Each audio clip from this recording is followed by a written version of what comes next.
need to hear. I'm not a flatterer or a praiser.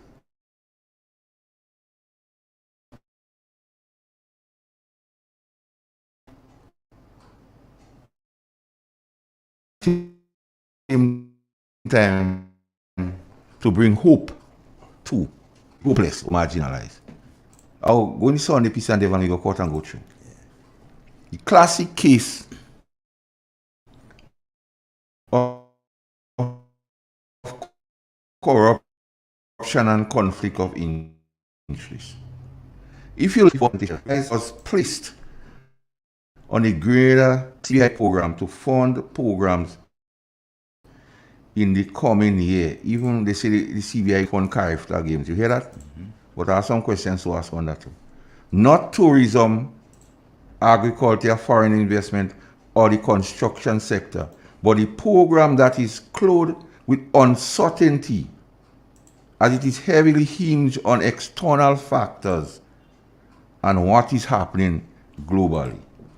Case in point, the Russian war on Ukraine has prompted the US to rain down sanctions on the Kremlin, warning Caribbean countries involved in economic citizenship to cease and cease the processing of Russian applicants, a call that the Deacon-led administration utterly defied, and boasting how much Russian application still in process. The leader of government business in the Senate say what we're selling for everybody. You don't have that. Once you come, we're selling. That's what he say. We will pay a price for this one day, Devon. Have you ever wondered how or not Grenada have approved more passports in the first year of NDC reign than all the other years put together? Think about that, Devon. The question of the centuries, the questions of the centuries are simply this: what level of due diligence was conducted?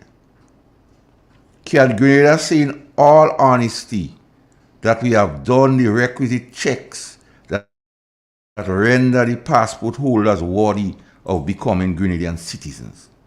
Number 3, would the Deacon Mitchell, let me rephrase that, would the Honorable Deacon Mitchell take responsibility for the fallout to come when the true character of some of the CBI citizens are revealed? You see, the private law firm of the Prime Minister is one of the biggest local CBI agents in this country, handling a great share of the applications. I leave you to interpret what that really means in the context of the number of approved applications. May I remind you that the Honorable Deacon is the head of cabinet and has the ultimate power over who eventually gets passports. Does this meet the threshold for conflict of interest and corruption? Because the law firm that handles the majority application, the owner of the law firm or a beneficial owner of the law firm is the Prime Minister, who gives the final say on passport. I want to give advice to the CBI board to develop a shitty defense fund to deal with what is to come from the lack of appropriate due diligence just to make money. The FIU is now an official political victimization cutlass, so the office has no more time or interest to assist in due diligence. Stay tuned. There's more to come. Devon. Blessed evening all, and I hope wherever you are listening to this program on whatever platform that you're enjoying yourself. And as Master Carl said, we are here to share information, give you the truth, right? The truth of what is happening in our country, right? It affects us and our people, and we need to talk about it. We need to sensitize our people of what is going on in our country. As a matter of history, a footnote, today, 50 years ago in Grenada, 1974, the 21st of January, the late Rupert Bishop was killed right, on the carnage. He was the father of the former Prime Minister Maurice Bishop, and so he was gunned down on the carnage, and so while in a demonstration leading up to Grenada's independence.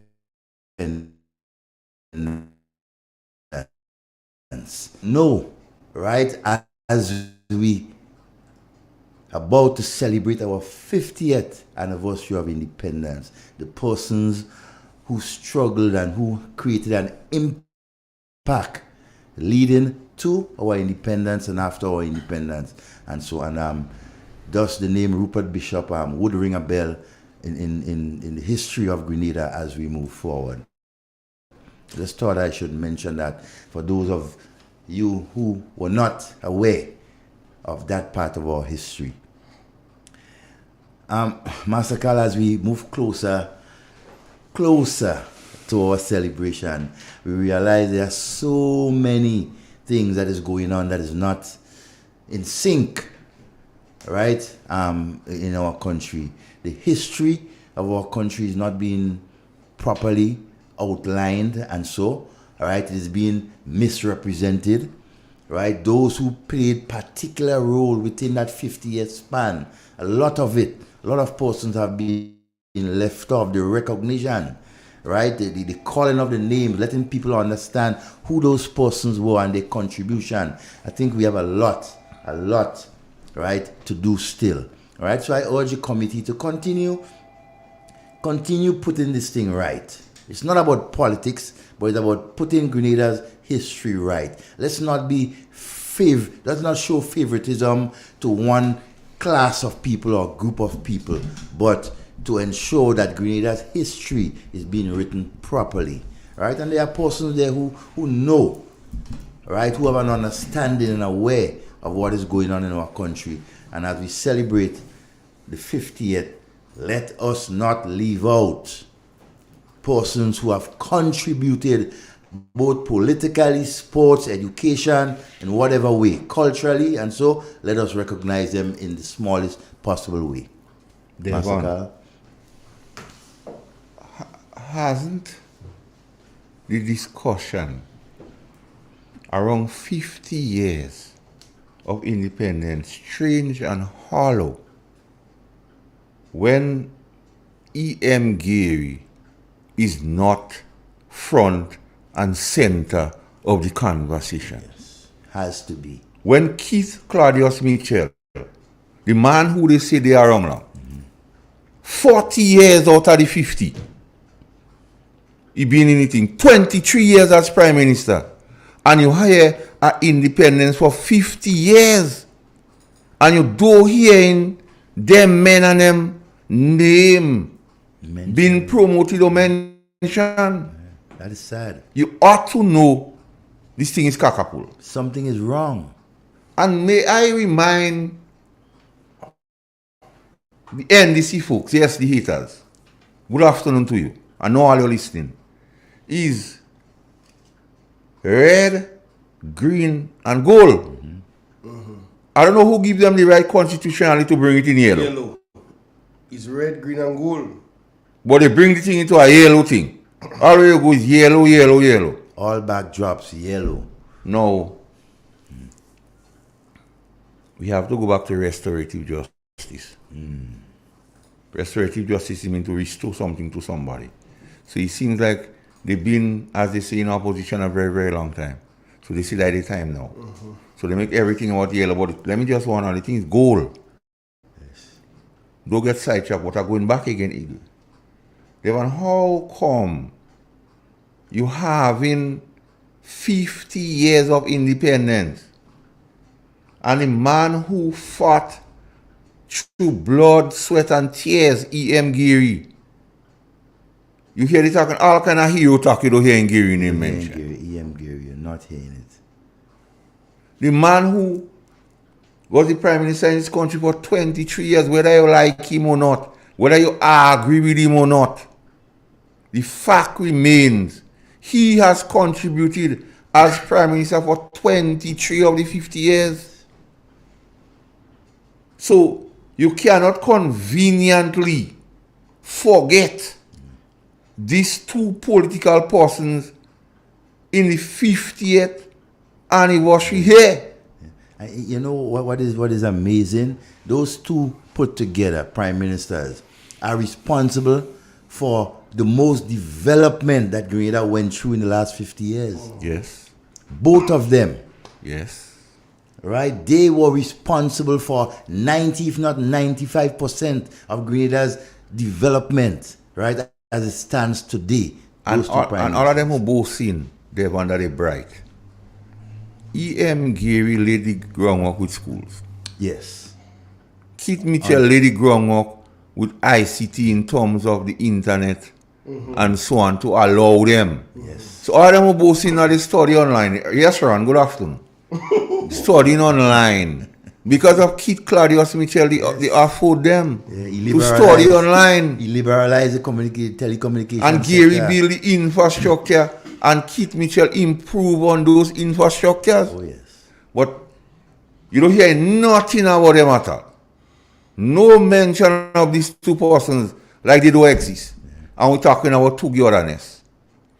That can happen. You know what an interesting thing about our independence, Master Carl, is that those persons, a lot of those persons, they are the offspring of those who came to Grenada in 1974 or 1973 and lied to the Grenadian people and said, yes, we didn't get independence. Remember, Mr. Blaze and his gang, the whole group of them, the GNPs and so these guys are part of them. They basically lie to the Grenadian people and tell them that we didn't get independence. But when Sir Eric came and he said, yes, we got it. You understand? Up to this day, they cannot come to the realization that independence was got under Sir Eric Matthew Gary. That is why so much as scant courtesy is being given to him. The man who sacrificed to ensure that Grenada became independent, struggle. And so, right, you're barely hearing his name. You barely could see a replica, a photo of him around our country. More than the botanical, the Sir Eric Matthew Gary gardens, right there. Right? No recognition whatsoever. The man responsible for independence. What a shame.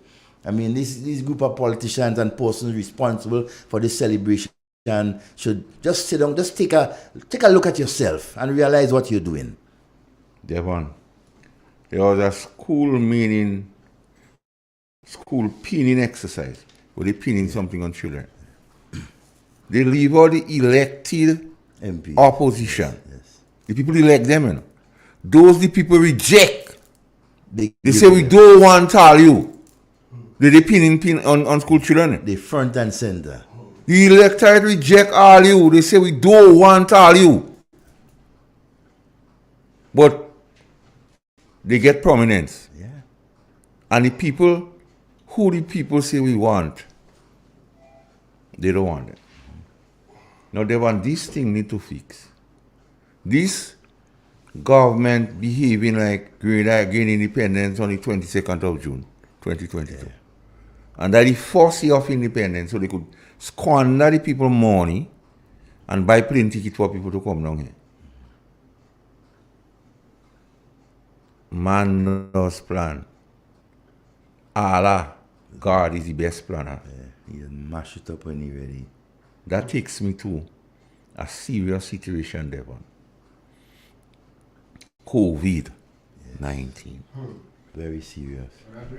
A couple of years ago, Devon, when the NNP was in power, the opposition, according to Mr. Perry, you see only Ray Roberts and Randall Robinson or see something positive during that time. Yeah, and that was true. They encouraged people to play jab.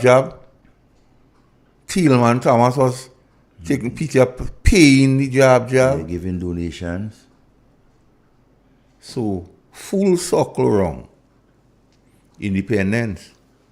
They want it nice. So, COVID is a clear and present danger. You say nothing. But people, we all know and live through the COVID protocol. Please adhere to the COVID protocol. I'm not trying to scaremonger anybody. I'm just giving an advice. So we know we have to mask, sanitize, wash hands. When you reach home, take out your clothes outside or go in your room with it. And the simple things you could do. Avoid crowded places. Oh boy, yeah. Wear a mask when you are. Yes. So we are advising persons to do that. We're not trying to make anybody be afraid. But we're giving a warning. A word to the wise is sufficient. He that hardeneth his neck shall be cut out without warning. But to hear this government, like they on mute. And Devon, what is my biggest fear is simply this. The Prime Minister knew about the guns coming here. He said it was only a matter of time. But he said that had nothing to do with him. So are we to believe that COVID is here? It's only a matter of time for it to break out. And that has nothing to do with Philip Telesford and them. Devon, this is a matter for concern. It has breaking out, because 17 cases is a lot. 17 cases, and that is what cases that they have identified. What about those that those 17 persons has been in contact with? Now, those of you out there can say that we're trying to put fear among people, but no, we're not.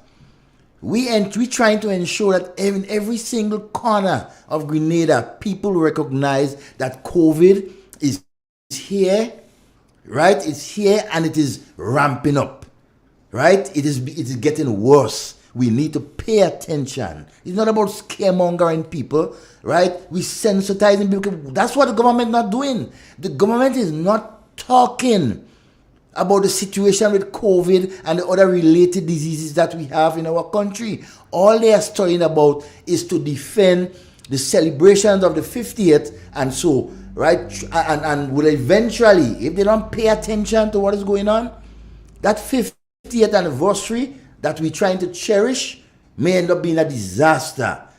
If you do not sensitize people and warn people of what they need to do when it comes to COVID, right? It is so important for us to do that. We want to have fun. We want to enjoy our celebration. Do the right thing. Ministry of Health, take the lead, right? Come out and sensitize people. Let them remind them of what they need to do to prevent COVID. Our children are at stake, all right? We cannot play with that. There's the other issue there, one of leprosy. There are confirmed cases in St. Lucia and Barbados who happens to be in close proximity to us. Of course. People from those countries travel to our countries daily and not hearing anything on that. And I'm not even hearing mainstream media making an issue about it. Exactly. Not even me. So he left up to me and Dave, one of them, to talk about it. So we're not trying to make people afraid. We go talk about We're it. just sensitizing the nation as to be careful with, or to treat with, or to know what is wrong, to know you're so wronged in, because this present administration have a way of not, well, they say from a need to know on the always. Yes. But if it's something, and Dave, listen, please. They want a lot of people to flock here. When independent, not in the next 2 weeks? Yeah, 2 weeks. Yeah. Today is what, the 29th? Today is the 21st. 21st? So you have 2 weeks, at least, 14 10 15. days, 17 days. That's why people used to go in Trinidad during the revolution for 17 days. Yeah. So in 17 days' time, you expect mass influx of people. They call them people are in Trinidad for a plane ticket. Because I have relatives in Trinidad, they call them for a plane ticket. They want plenty people come here. But they don't telling us about leprosy and COVID. And the last strain was found in Trinidad and Tobago. Yeah. 90 miles away from us. So we must leave the population at the mercies of this beast and them, call the Congress. Don't tell them nothing because we're making noise and we're trying to make people free. And bringing mass influx, plenty people in this country to look good. So they put politics in front of the life of people. Yeah. I thought politics supposed to be for the greater good, for the greater number. But it seems like politics then the life of people. So if they look good and they make it a spectacle, because they know the way they treating the local people there, and local people would not go in the function. They know that. They won't support it. So they're bringing down people using the little kakara we have, $15 million. and Mount Rule workers don't get in pay. Yeah. Other workers are out in place. You see, when you meet them, they don't get in pay. Pensioners don't get in their money. CC workers, teachers don't get the pay. The money that the government they negotiated for, they ain't get it yet. But they want to say is 15 million. 15 was budgeted in this budget. In this budget. Well, last year, remember the how do they call it thing? The supplemental. Seven. What's all the 7.5? 7.5. Who get that money? Yeah. So it's 7.5. They either add 7.5 to it or they add 15 million to the 7.5. I don't trying to unfold it, Devon. They ask for 15 in the supplemental, and now they say they ask for 7 in the supplemental, and say now 15. They budget for 7 and 15 is a lot of million. Like 22, you know. I wonder if the man get part of the gracious offer. It's possible. Let me take the call. Yes. Good day, caller. How you doing? Good day, sir. Hey. Master Call and Devon and others. Blessed afternoon, my brother. Well, a question to you, Master Call. I have some people tell me to ask you that. If who knew about independence before, but they're not feeling independence right now, so they want to know if this independence is a national thing or NDC celebration not going on. It's an NDC celebration because they yellow it. Yeah. They curry down. And tell them you got no yellow on the flag. Because independence never... I was one of those persons in the struggle with Sir Eric in 1974. And I don't hear in much of the national hero. We imagine Sir Eric had independence in dark night.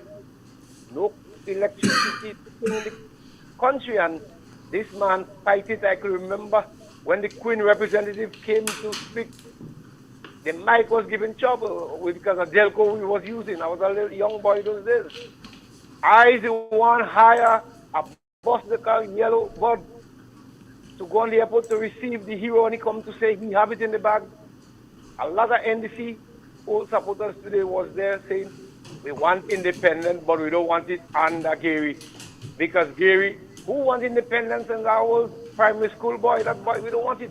We don't mind independence, but he is not the right person. When we ask the question, why you all don't want independence under Gary? They don't want it under him. And today, you want to play you love independence. So this is mad people. I want to know what really going on. Look at in the days of Dr. Kit. Dr. Kit used to keep a very good celebration.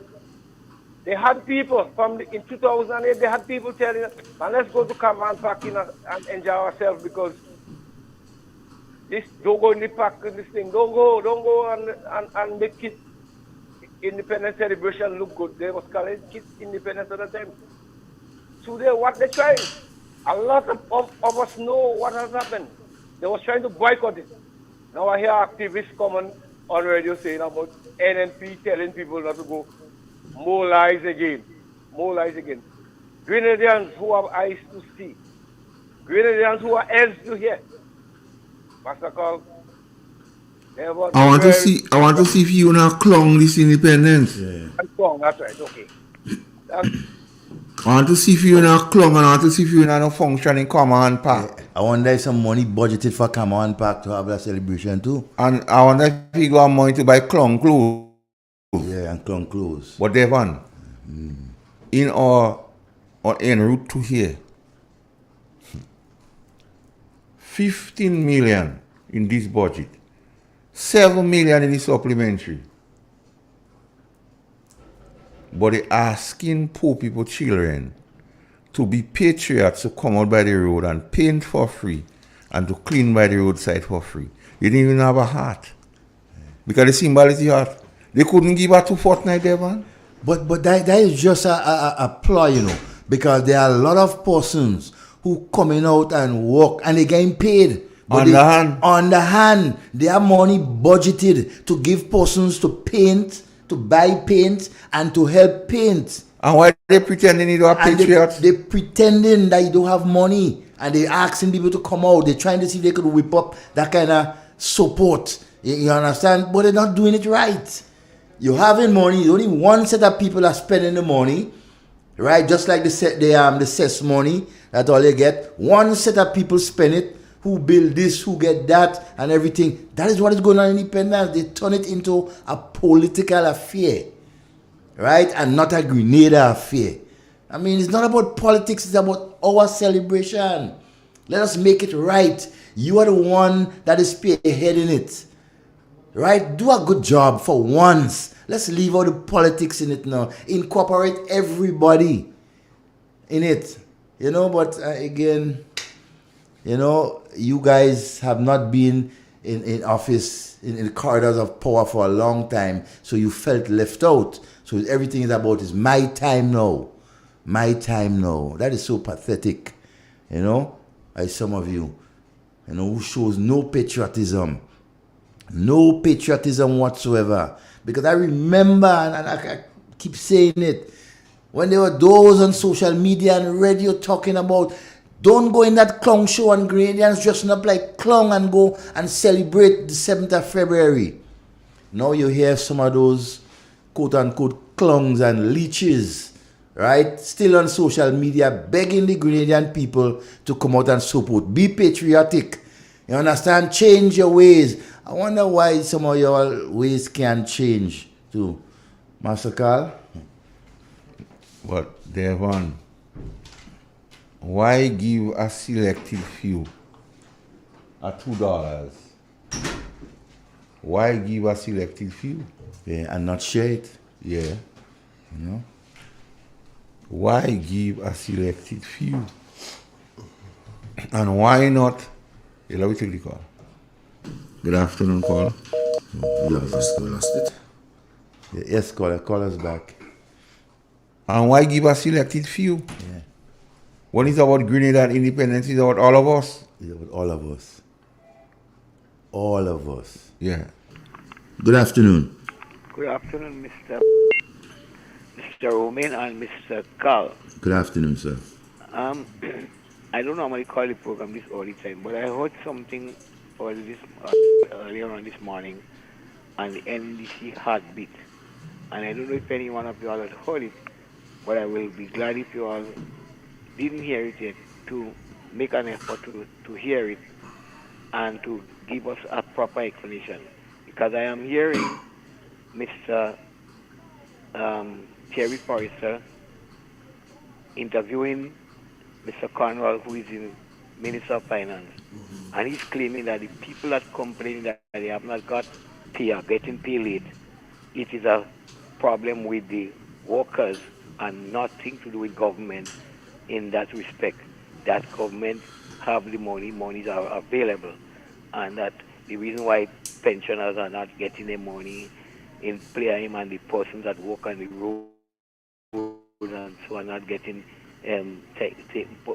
pay on time is because the persons that are supposed to be making up the pay list and passing it on is inefficient in doing those things. No, I find that strange. He throwing the public servants under the bus again. Yeah, I find that strange because we had 300 or not gangs out, and people was getting their pay in the road reasonably enough. You had all kind of work taking place, and people were getting pay reasonably enough. You didn't see people complaining. So for people to complain now and it's being said that, I think it's a very serious thing, and I will really ask Mr. Carl, I know you normally dig information. I really ask you to dig that information and let us know, because I don't find it sounding well at all. But Cliff, you know what is ironic? How come the 100% raise of pay that these ministers give themselves, how come they could get that on time? I wasn't able to answer that question. But I really think it's something. I mean, to hear the Minister of Finance making that statement, he lie. I think it needs to be investigated. He damn lie. He trying to put the public servants under the bus. That is what he's trying to do. He's a feeler. Yeah. But it's very serious. It's very serious because I mean, Yeah. just imagine people work, and when they expect to be paid, you're saying that the person didn't make the payments in time. The person is not efficient in making the payments. The person taking too long. They know the time the payments have to be in. And I mean, come on, these people that working in government is not last week they came to work. You know? Clifford. Yeah. Listen me. Many times we come here and we give information. You was one of the persons what used to say, I want the opposition to take it up. Yes. The only reason why you go and say that on heartbeat, because we say that here. And Clifford, he admit that people are getting paid. That he crux at the matter. Admission, yeah, right? I agree. He admit that people are getting paid, and that's what we say. Yeah. We say people don't get in pay, and that is a fact. Now, you realize every time they want to compound a lie, they go on the heartbeat. Them is the government, but they're going on a party platform. Yeah. Why they don't come on in a press conference? Tell him. When Hold on. Tell him to come in a press conference and talk that nonsense. Let people question him. Well, okay. But you see, I too have a chance to question him too. But I'm saying he's doing it on the heartbeat because Terry Forrester is specialized. And not the first time since with the Samoa agreement. Right. Because they said when Ron bunks people children. Yeah. When Ron sell van, they going on NDC heartbeat.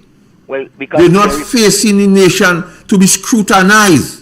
Remember, they say that Terry Forrester was the best thing for spinning with NMP. He goes there now and he's the best spinner there. So that I think they prefer to do it with spinners. Watch. Clifford. As Terry said, or a crime in green that somebody grab Ramdani money. You know? Well, this thing about Ramdani money, I find this thing. And Clifford, you coming in Grenville and you're checking me. You have to stop that. He was in Grenville last week and you don't check me. Yeah, I've just make a Clifford, you was in Grenville and you don't check me. You have to stop that. My pass I make with a pass. I don't care whether you pass or not. You have to check me, Clifford. But I really, this got Ramdani money. Ramdani is a man born seasoned in Grenville. And I mean, for a man to watch him going into the bank from Ramdani building is, and the police station right there. You know? Yes, desperation, Clifford. Clifford. He's a man what believe in a higher power. Ain't you believe in God? Yes, I believe in God. Stand still and watch the judgment of the Ancient of Days. Yeah, I am. As Terry say, you know a crime they grab a man money. That'll tell you nothing. And a lot of money too. A lot of money they go into. That'll tell you nothing, Clifford. A lot of money. So as Terry lie, the Ancient of Days put it in proper perspective. We didn't have to say no more. I sit down by DG Cell and I watch the whole thing unfold. I see the man running, I see the running after him. Only one thing I find, either the ball or thief or maybe somebody could have blocked him. They just run come and I say maybe some fight on the bay. And they running behind him. They running without guarding out. They don't ball, either the ball or thief or something. Somebody might have taken him. Well, you know the person? Who know the person? The person that running behind him and I don't see nothing. They know them. Who the person that... No, I don't believe that. I find them and them. That is orchestrated something. What the police go investigate. I believe they will hold that person. Yeah, but you have cameras in the same alley with him and they running. Well, that's when the camera... All my daddy with and my camera. Yeah, well... I don't know if the credit you in our camera. So already activities take place. Your cameras there. Around the Wednesday. I just saying. Already activities happening supposed to a camera there. So as Terry say not true, so then that guy go my representative there on Terry again. So take care, Clifford. Take care. But they when they admit people don't get paid. They doesn't admit. They're under pressure now. Real pressure. So to go and admit people don't get paid and make an excuse for it, they're under pressure. Yeah. Igwe. Yeah, man. And you see what they're doing, while admitting it, They're giving a reason. They threw somebody under the bus. But they have to throw some of the workers under the bus, blaming them for their incompetence. So Dennis Cornwall, why didn't you go on a press conference? Why you go in the sanctity and the sanctuary of your party's program to speak on a national issue? That is not a party issue. It's not NDC people are engaged. They're not an NDC issue. Yeah, it's Grenadian. That national issue. The people of Mongchul Estate don't getting money. Look at somebody say, bro, up to now, Grand Bars workers don't get paid yet. Not me. Okay. The people saying that. But you admit they don't get paid. Yeah, that's the main. We go start with that. That's a start. So we let me take the call. have to get that clip. Good afternoon. Good afternoon, Devon. Yes, good afternoon, my dear. Good afternoon, Carl. Hi. How are you? How you doing? Happy Sunday to you people. Yes. Bless, man. Bless. And happy Sunday to your listeners. Yes. I am just here reflecting on the theme for independence. Why is it again?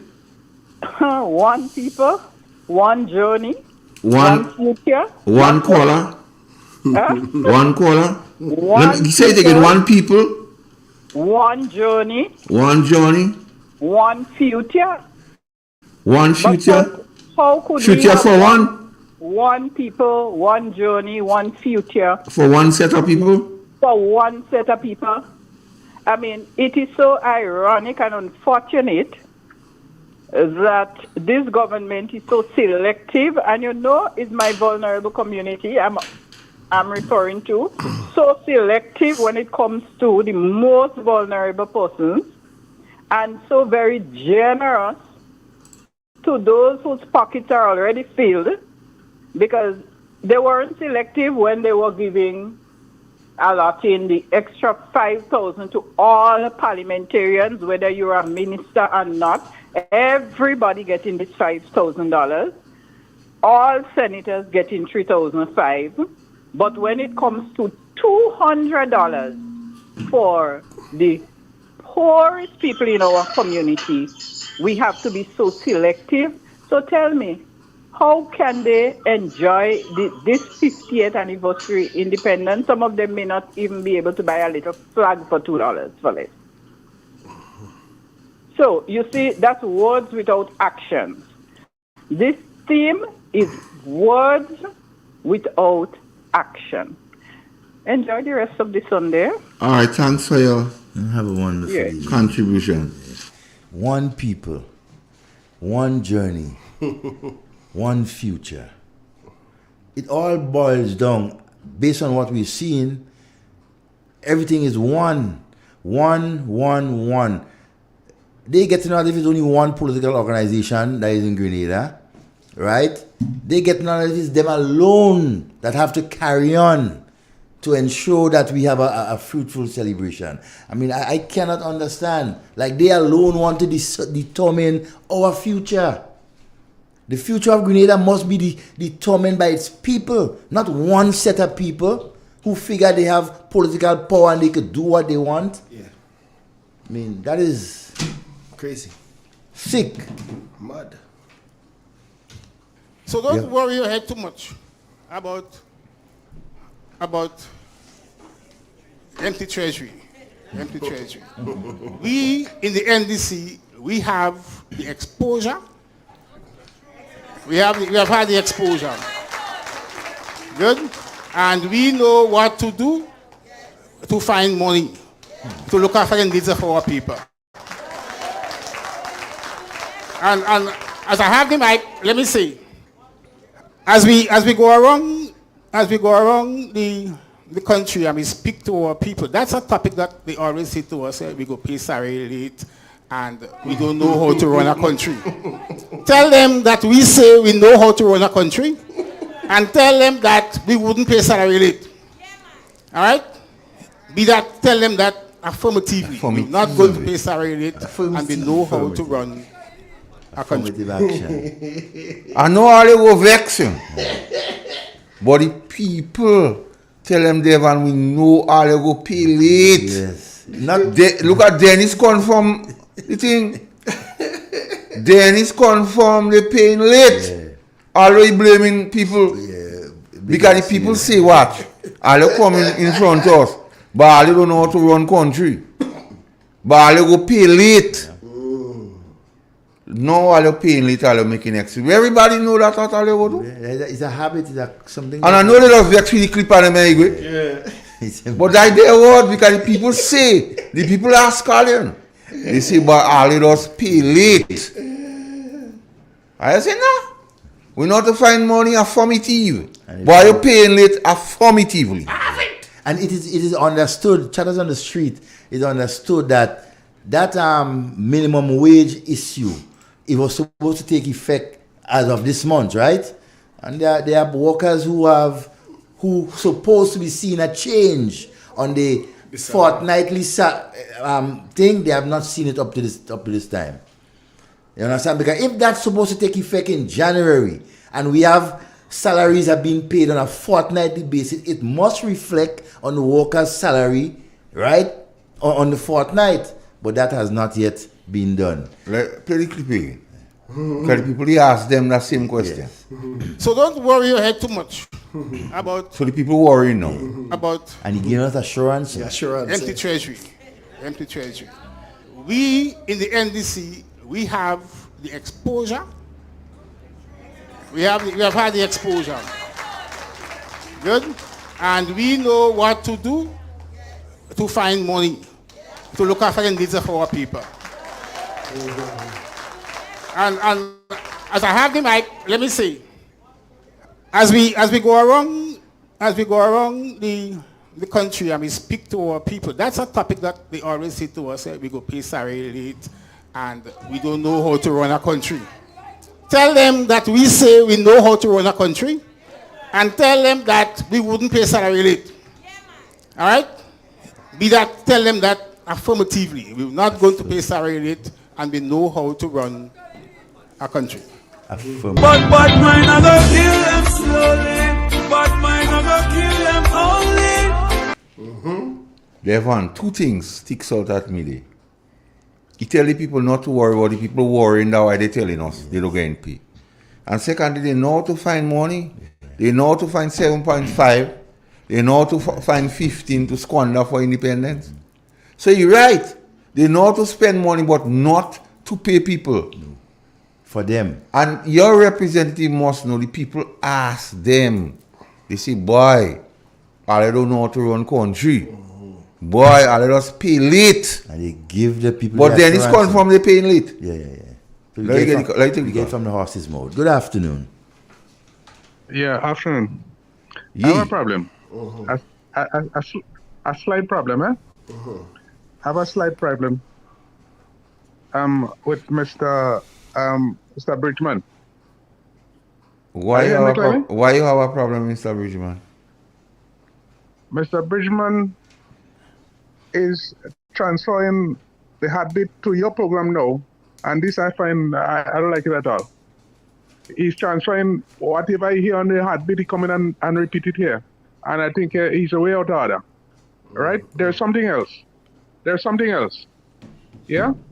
Whenever the former Prime Minister, Dr. Mitchell, would have given a lecture or speech, then he comes out and trying to give grade to the Prime Minister, former Prime Minister. Out of 8, I give him 6. Out of 8, I give him a 7. Out of order. Way out of order. You can be grading our former Prime Minister. You are out of order to degrade our former Prime Minister. Don't grade him. Grade your present Prime Minister. When you say he's very popular, you must give him a grade as being very popular.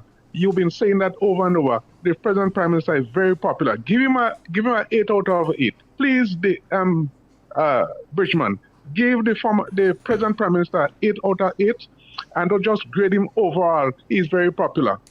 Our former Prime Minister, you are not in place to grade him at all. Thank you very much. Thank you, sir. Grenada's independence has become a political football. But I didn't realize, I never took notice of the team. I never took notice. So, oh, foolish me.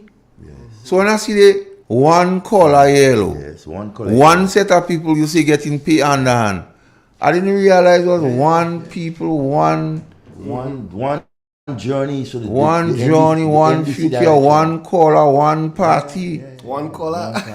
We got only yellow. There is no inclusiveness. So I didn't realize, but them fellas them know what they do. Watch. Scared at all. Igwe. A man this sing a reggae. You see some men use their brain. They fight on one thing and they bring in another one. So them fellas them the team is well, they doing the mandatory team. Yeah. One people, yellow people. Yes. One Johnny, 4 yellow people. Yes. One future, 4 yellow people. All green people could get interview. So I didn't realize there, man. Well, what does do myself? I lose the thing, man. You lose a 2 magazine. Yeah, man. Yeah, you're supposed to catch that. Because I realize everything is one. And I keep saying, well, why is only the set of people on them? But the team tells it all. Yeah, it's not our Let me take people, it call Igwe. not our journey, not our future, but one.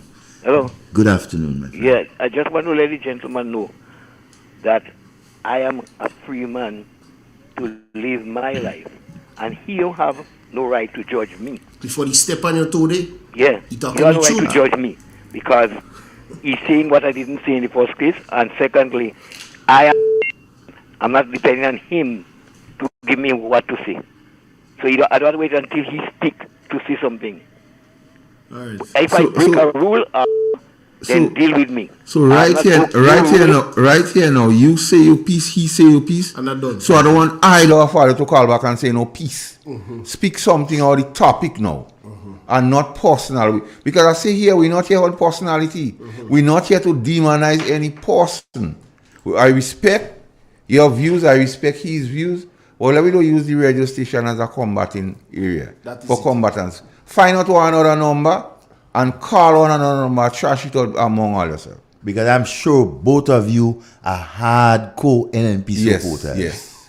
And I know they are the passion. Yeah, Good the afternoon. passion. Hello? Hello, good evening, gentlemen. Good evening, my friend. Hey! Yeah, Devon. Yes, my friend. Good evening. You have to call me, you don't call me, what do? I call you, but you know, don't worry. We could talk.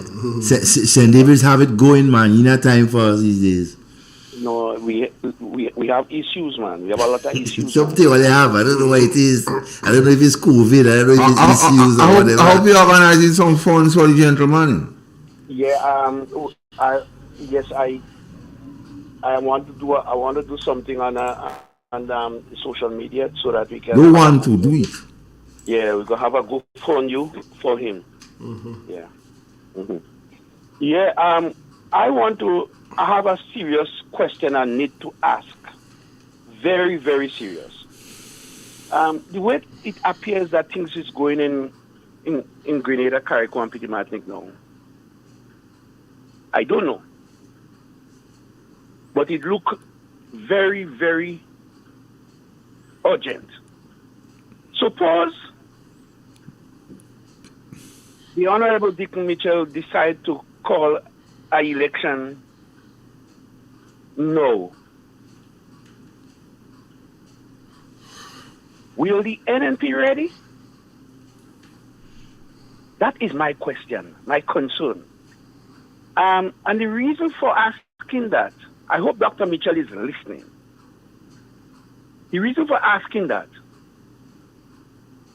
I have seen him going around St. Andrews, meeting the people and so forth, taking photos and talking to people and so forth. Well, that is good. But the main issue is not dealt with. Carla. And I could Carla. say, We're not washing no dirty linens in public here. no. No, be warned. I just I'm giving you advice. Yeah. Yes. I want you to just So pay carry attention on. I just want to pay attention to what I'm saying. What if you're going off track? As a shepherd, I will steady you, eh? Okay. All right, so go on. Yeah. The reason for I mentioning that because I have seen and heard a number of people is asking questions, and that is why I asked the question: if an election is called, will the Okay, let me ask you a question. If an election is called today, what have you done to ready the NNP for that election? I cannot do anything. Why? I'll tell you the reason why. I'm not on the executive. That's the problem we have here. Listen to me. I am not. Listen to me carefully. Yeah. I'm not in the leadership of the party. I am just a groundsman. No. But the party should be built from the ground up. Yeah, but... And if you cannot sing like angels, if you cannot preach like Paul, you could tell somebody Jesus loved them and he died for them. So you could tell somebody, I'm going to get ready, go and register. You could tell somebody, I had the registration list, I see 2,000 person register, I see that name close to you. Does that person live by your rally? Who is that person? You don't have to wait on the executive to do that. No. I am saying, registration is a continuous thing. I agree. We could invite people to register. Yeah, something they call voter pardon, you have to be careful of that too. Yeah.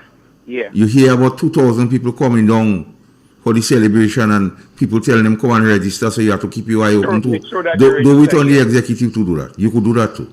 Yes. Okay, let's go. I am aware of that. I'll give you time to speak. I won't interrupt you. Go on. Yeah.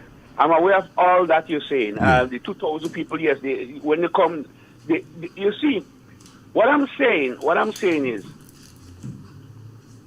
Mr. Joseph spoke about getting ready for the leadership of the party, the convention and things. Yes, while that is important, but I want to touch some areas. Have you identified candidates yet for a number of areas in this country? Have you put that kind of thing so that people could start rallying around these people? No, people like ones that takes the lead. And as a result of that aspect, one man going around the country and trying to siphon support, while it is good, but that doesn't make the wider community or the wider nation stronger. No, the fact is, I am looking at these things to say, not only the structure of the party that has to be put in place, people want to know exactly who they are following. Let's start following somebody, or let's start associating that person with the party, or identifying that person with the party as a candidate or a caretaker, or something has to do with that. Well, people knows that, because I am speaking about people that approach me and ask me what really going on, who is going to be the candidate here or there, or, and not only in my area, but throughout Grenada.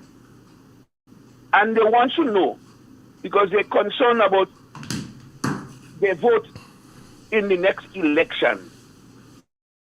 Who are we going to vote for? Who is going to be the leader of the I said, well, we have a leader. I just say, we have a leader now. I just about to remind you. Just lady man speak. And as a result of that, they talk about new leadership, because Dr. Mitchell should realize by the next election, if not before, his age would be about 80, thereabout. So I'm just saying that to say that people want to identify themselves. They want to rally around somebody. And the longer we prolong it, it look like we're going to bury the NNP like Gary. And people will be disappointed because the NNP party stands for, or they stand by the poor people of this country. The poor people means the less fortunate and the people who is on the sideline. These are the crux of the matter. So these people wanting to know when and how they should and who they should show their support behind. Because the fact of the matter is, this present administration is going down a track road, and it has a track record. But be honest and be truthful. Sometimes we have to be careful what we say and how we say it. We need to see a revitalized structure and organization from the head to the tail. That is what will bring out the vibrancy of the vast majority of people in Grenada, Carriacou, and Petit Martinique. And that is what I'm talking about. They need to see a vibrant structure, somebody that can raise the nose of people. I mean, Dr. Mitchell did his best in his tenure. I give him all the most development took place under him in Grenada, Carriacou, and Petit Martinique. Nobody can dispute that. He holds the record. And I respect him for that. Everything is, in my opinion, is his. I haven't seen and know anyone who will have done as much as him, as compared to him. You want to grade him? I'm giving him a 10 out of 10 as a leadership from this party. And he take care of people. But remember, we are not perfect human beings. Sometimes we go make mistakes in trying to help each and every one. I'm not talking about partisan politics. I'm talking about Grenadian politics. And that is the best I've ever seen a man expand his political career to accommodate the blue, the green, the yellow, the pink, the red across the board. Because they are Grenadians. And I respect the man who knows the politics of this country. That is him. All right, Colin, to give somebody else a try. Thank you very much. All right. Okay. All right, my friend. Have a wonderful day. Hello? Good afternoon. Hello? Hello? Yes, good afternoon. Listen to the phone and not your radio. You call back. I take a break here. Yeah.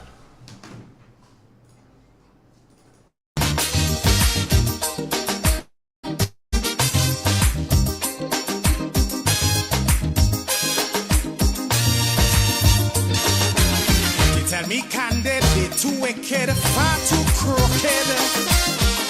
That is the frequent comment I hear. Too one-sided, underhanded, can't be trusted. This is the opinion, yes again. For their own abuses, they keep making excuses. Housing crack up over, they unleash their lawyer. Set up an inquiry just to get Kid Rowley. But they wouldn't sue the false paper screw. I don't need to close to tell them go. Hurry, pack up your bundle now. Stop fooling the people. The country taking and beating. So maybe I repeating. Go. They're like a natural disaster. Now. 10 times worse than Ebola. Like a dog with fleas and tongue on their knees. And I'm begging.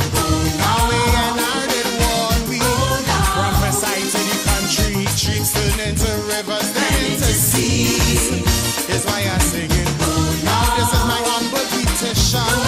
Another date for election. Go now, please. Accidental, detrimental, could be lethal. Are you willing to take that chance? seedy, they too greedy, eyes too beady. Honeymoon and before the romance, we expect corruption, but now without check or interruption. That a few might stuff the pocket, but not racket by the pocket.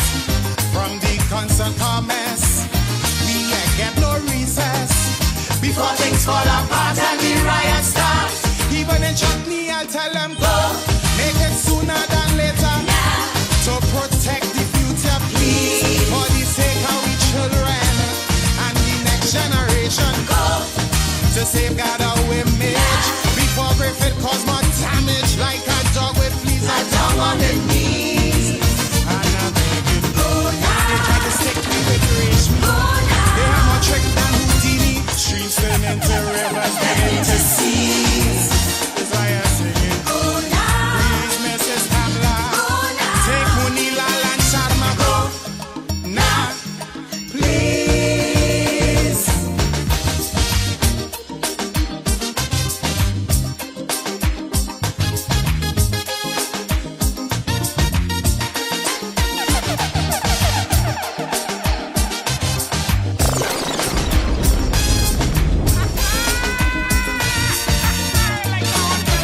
Them and them minions, total villains, raking millions. Their slogan, we shall rise, it was so true.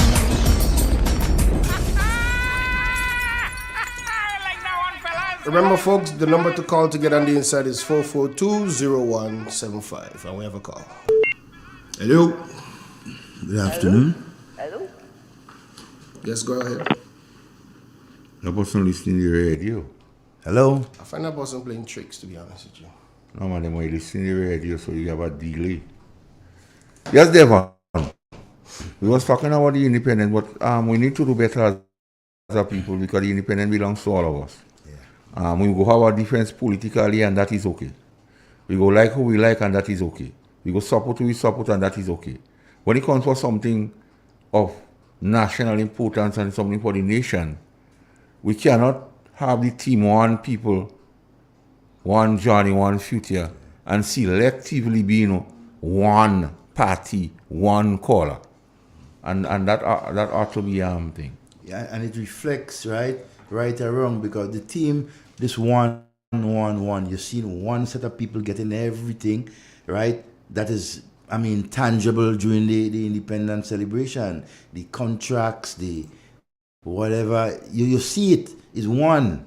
Not our people, our journey, our future, but one. It just showing basically what these guys are made of.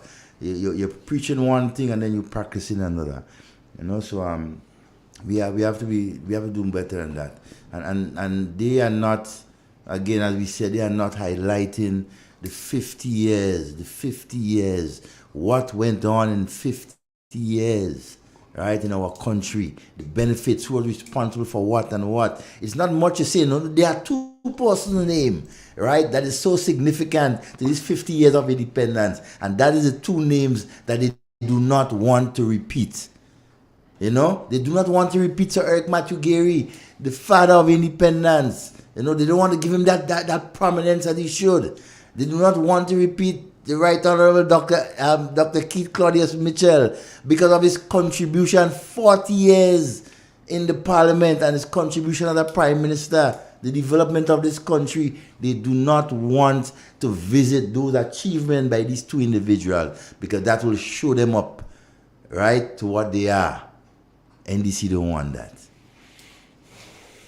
With the present state of crime and gun crimes in this country, Devon, I just want to take you a little bit back. We will speak a little bit about the RGPF now. Because they're responsible for security, securing the state, and we are 17 days away from independence. Mm-hmm. So they are the ones who, usually parade and all kind of thing revolve around the RGPF. So we must speak about the RGPF. There was a press conference by the RGPF when they informed the nation that Mr. Issa Pay would be taking over the reins of the CID, Criminal Investigation Department. And just around that time, the RGPF was pleased to announce a breaking some crimes, some heinous homicides. The one in Telescope area of St. Andrews and the John T case. And all praises was heaped on my good friend Issa Pierre. They make it seem like Ryan Hall didn't do nothing. So they like what they were saying, as Issa Pierre come crime solving, Issa, talking to you now. Too much of gun fine every night, Issa. Because they see you is the best thing. As you come, you crack crime. So why you not cracking the gun crime, Issa? Because you know, and I'm saying that, Issa, because I see you as a friend of mine, and if I meet you on the road, I will tell you the same thing. So if they tell you, Master, I'll say that. I only saying that because of my concern for the citizens. He was brought back into CID and touted as a crime czar. But since you return after that 2 homicide, crime gone out of control, even Terry get caught because Terry say you don't have the grab Ramdani back. We have these illegal guns coming in the country.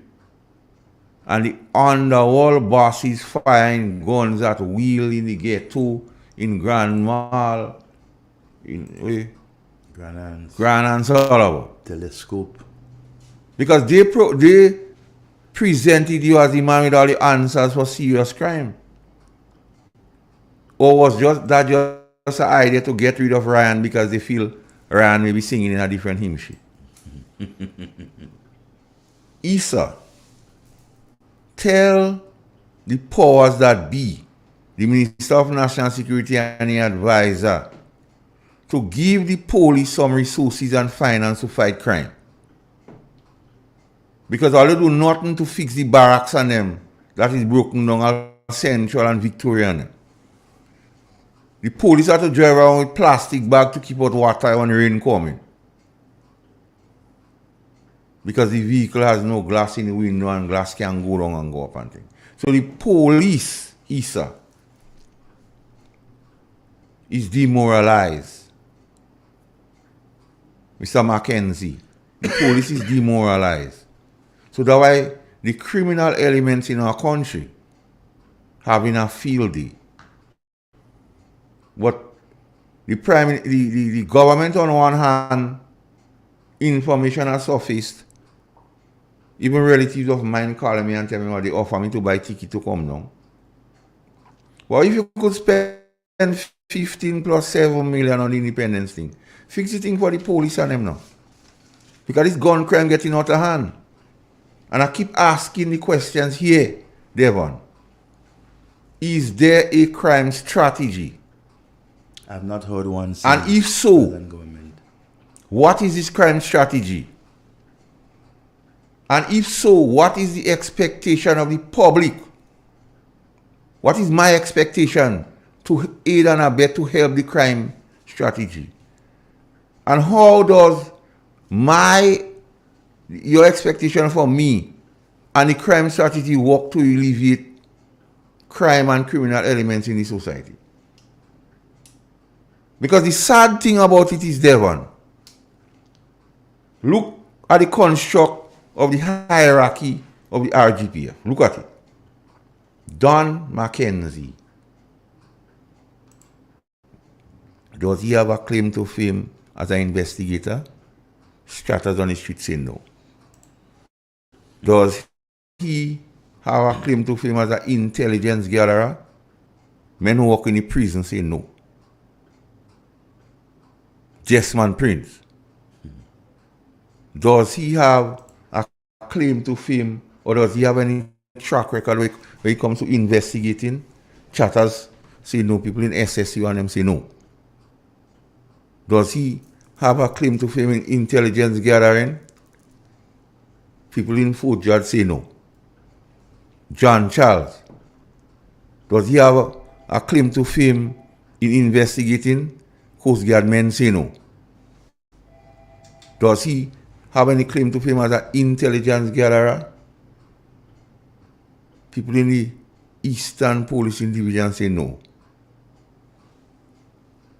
Traffic say Mr. Connor don't have a claim to fame as an investigator or intelligence gatherer.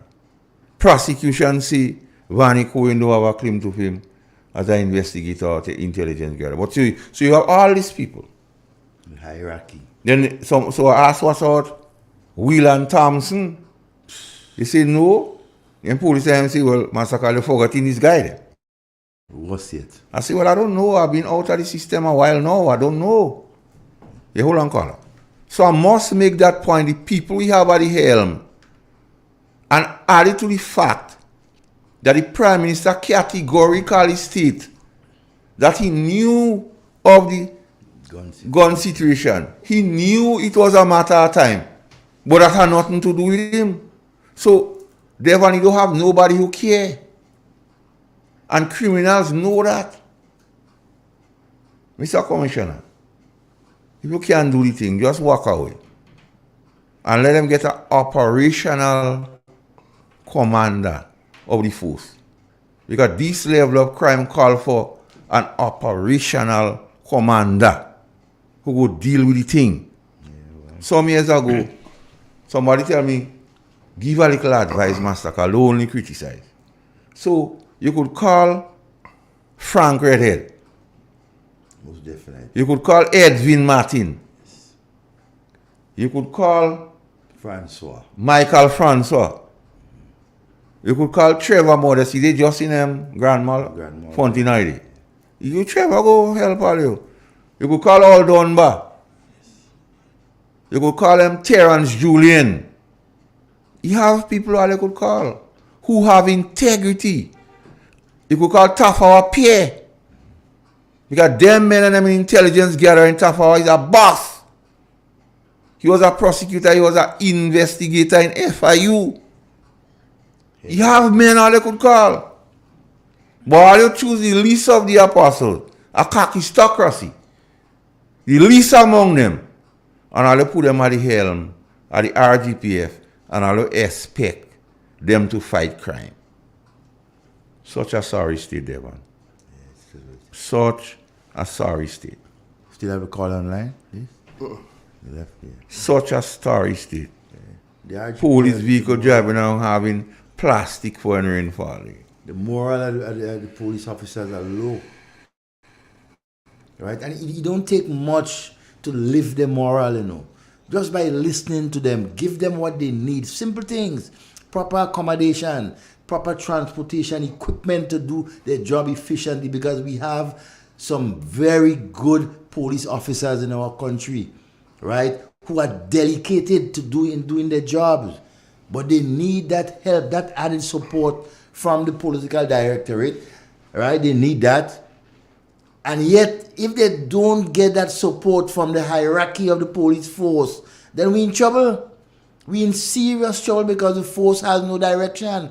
Case in point, I cannot understand why it is that you will take police young trainees who just get into the force 4 to 6 weeks and take them and put them out on the street, right, to attack crime, to solve problems on the street. I know, and I mean, from way back, a police officer would be trained no less than 4 to 6 months before he is placed on active duty out on the street, right? He has to go through everything. How can you afford to train the police officers on the job? That is not something that is accustomed to, and that is not proper procedure, that is not proper protocol. That is a recipe for disaster, right? Because you will have persons going around, continue to make mistakes as they go on and put the government in more trouble. But listen this. They want to go understand and supporting your point. The persons they sending in training school for 3 weeks and 4 weeks. I mentioned the RGPF and they claim to fame in terms of intelligence gathering and in terms of investigating. And don't you know, the training school has not been afforded the opportunity to choose the people, you know. These people are going down there, men on the foot who have no claim to fame in investigating and intelligence gathering are choosing those persons to send in training school. Training school has nothing to do with it. Not like long ago when the process was the training school so had to vet people and so on. That is what is going on? Yes. And they could fact check me. Like I tell them, don't just believe what I say in here. Check it out. We in serious problems. So they're sitting on the foot, the same set of men I'm calling, who has no track record and claim to fame, choosing people to be police. And persons supposed to be vetted properly before they can even enter. I mean, in their application, they're supposed to be like having interviews or whatever. They're supposed to be vetted properly before you get into the force. Wow. We're in serious trouble. And then you have the issue of a number of police officers who either have already resigned or retire or are on their way to do that. Yes. Because of the situation that is going on within the Royal Grenada Police Force. You know, and that is unacceptable. Because if you have the team leader or Prime Minister and Minister of National Security who would go in Parliament and say that the gun situation in our country has nothing to do with him. The Minister of National Security. I mean, he can say that, or what is left for me? I can understand with you were the former police officer, but what is left for me? What kind of confidence that you are giving the average man on the street when they hear the head of law enforcement in our country says that the gun situation has nothing to do with him? May God help us. May God help us. That's the only thing that could save us now. You got one? Yeah, you take it. Good afternoon. Good afternoon. Hello? I sit down here and I'm listening to you talk. I tell you already, when I listen to people, I educate myself. I don't listen to people and talk stupid and then they're telling me, they're teaching me or they're educating me. What happened to Dr. Mitchell? I used to vote Gary. And when I stand up by courts and I see somebody have to hold Gary hand to go up on the stage, I said no. That is my last vote. I don't see Dr. Mitchell is a blind man. I don't see Dr. Mitchell holding a stick. I don't see Dr. Mitchell limping. What happened to Dr. Mitchell? Huh? Dr. Mitchell could lead country on it. Yes, doesn't matter what age the Sparrow tell us. Age is just a number. If Gary they are 80 years and he didn't blind, I didn't have a problem.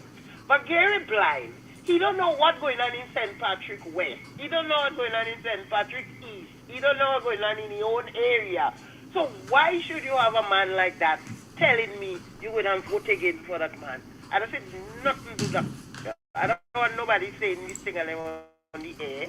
I want to hear Dr. Mitchell say enough is enough, and I can understand it. Once the people wanting that, nobody who don't want to vote for him die their business. Because when one door closed, one another open, and many more open. I don't want to hear nobody come and talk that whole talk on them on the air. I don't see nothing to do Dr. Mitchell. So those I don't nobody talk that again.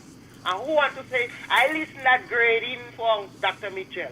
Dr. Mitchell, when he did to the point, he well talk. And they grade him. I listen it on another station. And I say, you see this kind of thing and them. I don't understand why we just come on the air and say this thing and them.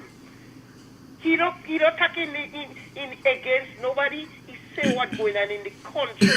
And I understand what he says, and everybody could see what's going on. I don't see what he say and people saying what he say. You check it out? So when you hear we come in and grade, he are 8 years. How much have?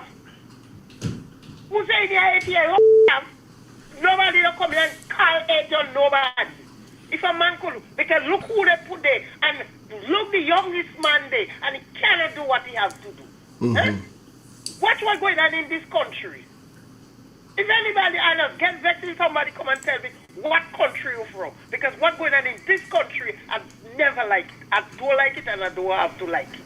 So everybody have to understand. I don't see a blind man, I don't see a broken man, I don't see a sick man, and everybody have to understand this country and tell themselves, when I hear this man say he gone, I could understand that. But don't make choice for him and don't make time of his age and what is the age.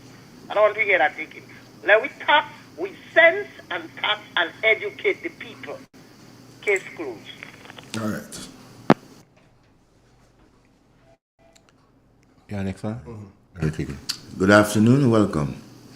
Good afternoon, Devon. Yes, my brother. Pastor Carl. Yee. Igwe. Yee.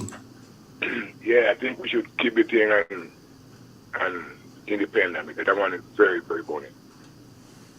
Well, is independent talk, so people free to speak? Yes, I like that. Like today, I feel half of the program should be on what they meant to do independent. Because look, the man whom, what you could say, make independent, nobody am calling his name. When I hear the government say they want you to put Open Independent October 19th, I cry. How could you want to put independent at that independence celebration October 19th? And the man who died on October 19th. He didn't want independence. He could cause independent. The communists, the whole communists, the people to the government was communists. They didn't want election. They didn't want them independent. And look, we have this party, you know, trying the same thing, you know. The man who bring independent, listen, all kind of thing, and never, I mean, man, they mention no way. As you rightfully say, world boss name must have been that too. Yeah. So let me keep it in night and let me give the people what NDC doing it wrong. They destroying our country. They destroying the history of our country. So let me focus on giving our people that kind of education. Thank you, sir. All right, my brother. You know, in this day and age, 50th anniversary, right, of our country, you have a prime minister of our country raping the coffers of this country, right, and having them pay him over $20,000 for rent every month. And you talk about independence, when you alone take $20,000 plus to pay just for your rent alone, when the state is providing a home for you, right? Then now I can understand why the persons in the seed are being neglected, right? The school feeding program is being neglected because almost all of the money go towards paying the rent for the prime minister. People are getting paid. People are getting paid. Some of them not on time. Right? The children still have to pay money to get food in the school. And I challenge any one of you to say a lie. Out of speed. You understand? These are the things that we have to study and take care of in the 50th anniversary of our independence. Put it right, Mr. Prime Minister and your team. And let it be what the team say, one people. One future. One journey. It's not about just you all benefiting 100% in your salary raise. You taking more than $20,000 for rent alone, right? You have ministers that the government give millions of dollars in loan, and you have people in the seed program seeing trouble to get $200 and $300. What kind of foolishness is that? And you're talking about independence? Do it right. It start from you. Lead by example, Mr. Prime Minister and your team. You have $15 million for the $15 plus million for the celebration. And yet for all, you have school children still paying money for food in the schools. You have school children who cannot go to school because they don't have money to pay bus. And you have $15+ million for independence celebration. Think. Sometimes I don't know if we think with our head or if we think with our behind. Restorative justice. Man. Well, yes, restorative justice. Transformation. Understand? And there are some of you out there so hypocrite. You see that is wrong. You know it's wrong, but you're defending it. You're defending foolishness. And you're talking about things before you talk, all you're quick to run down and jump down people's throat and say all kinds of things about them. But if all you think persons like me, my ladder low, they must climb, continue climbing, and you will see the lower it is, how hard all you go fall. You understand? Because we speak truth. They're running up on your chest? They're trying to. You understand? But I ain't free them. You understand? They could say what they want. I ain't not a leech. I don't be on station begging, Beck Jones and all of them. I don't do that. I come and I share information to the people. I don't use the medium so that people could mind me. No, I'm not there for that. I'm here to give information, to sensitize the people, and to learn at the same time while on air, because you don't have the authority over all the facts.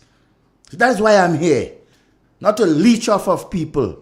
And so I'm telling to the Prime Minister and your team, do better than that. You guys are like leeches on the Grenadian people, only about you, and not about the people of this country. Change it.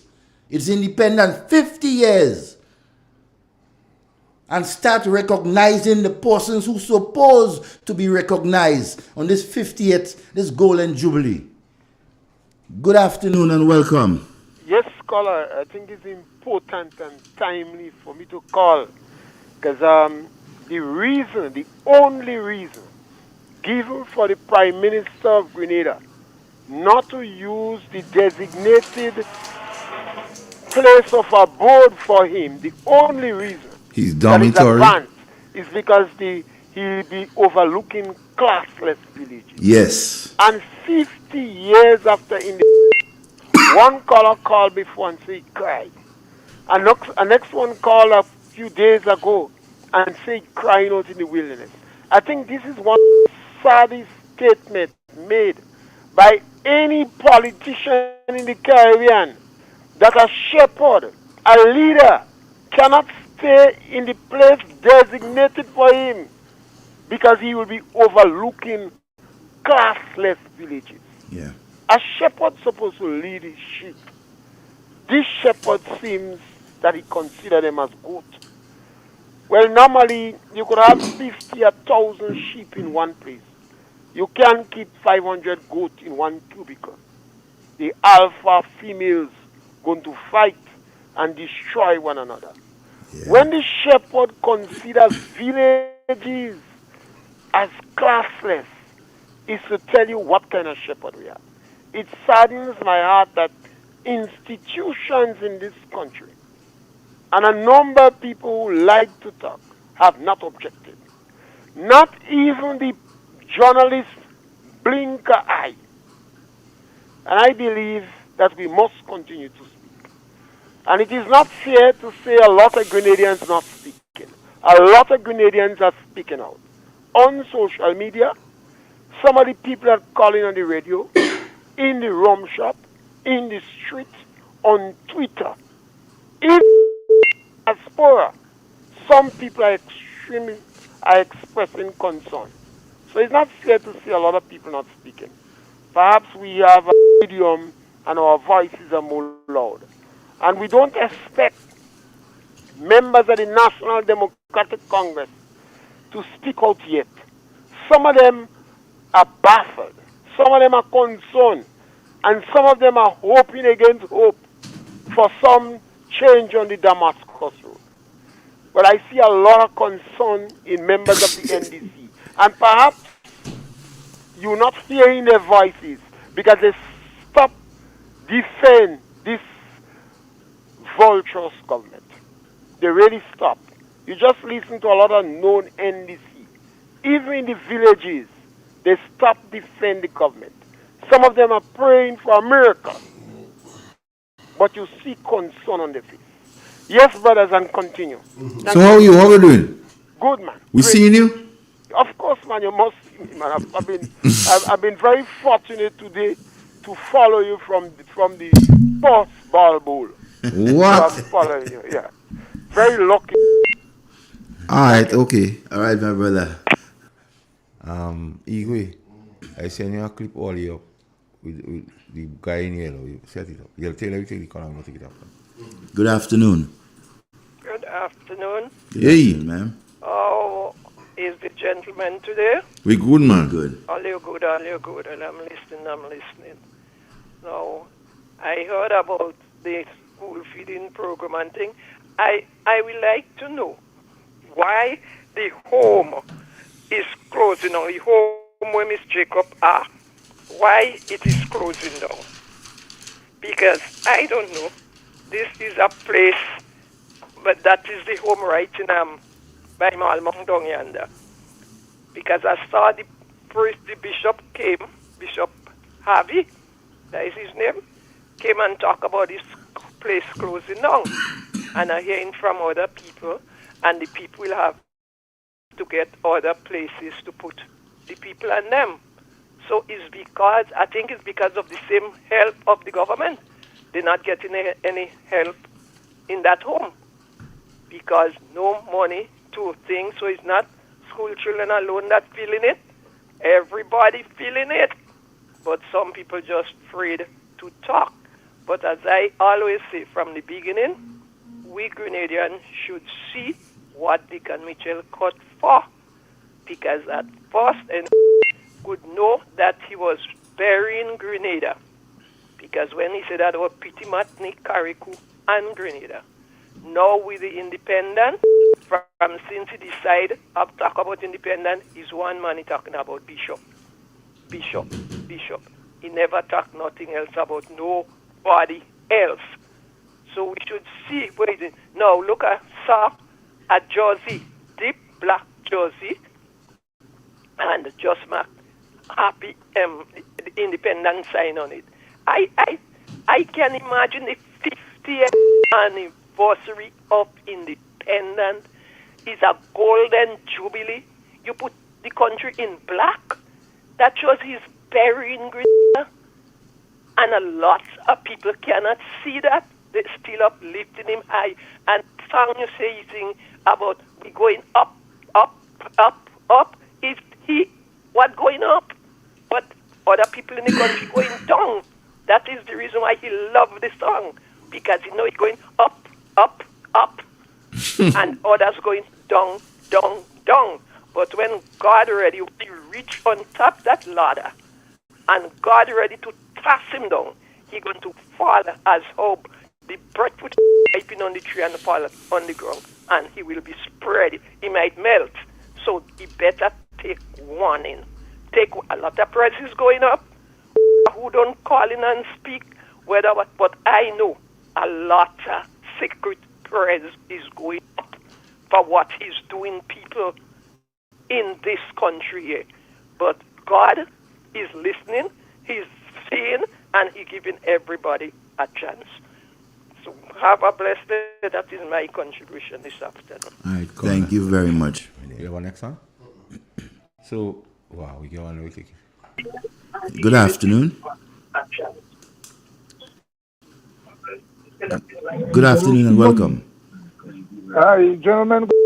Good afternoon. Good afternoon, sir. May God bless each and one of you all, man. You're doing a wonderful job. Thank you, my friend. Yeah, let me tell you all that.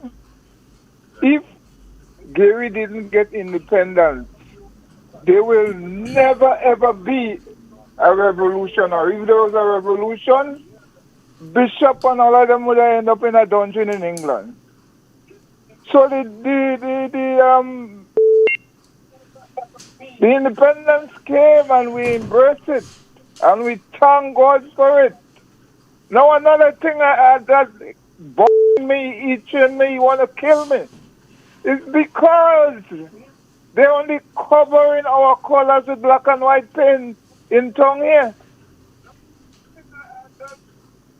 They only cover into black and white paint.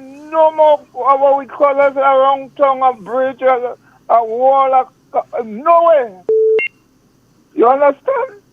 And I don't know why these people like that is time probably they want to rise up and do something. I don't know.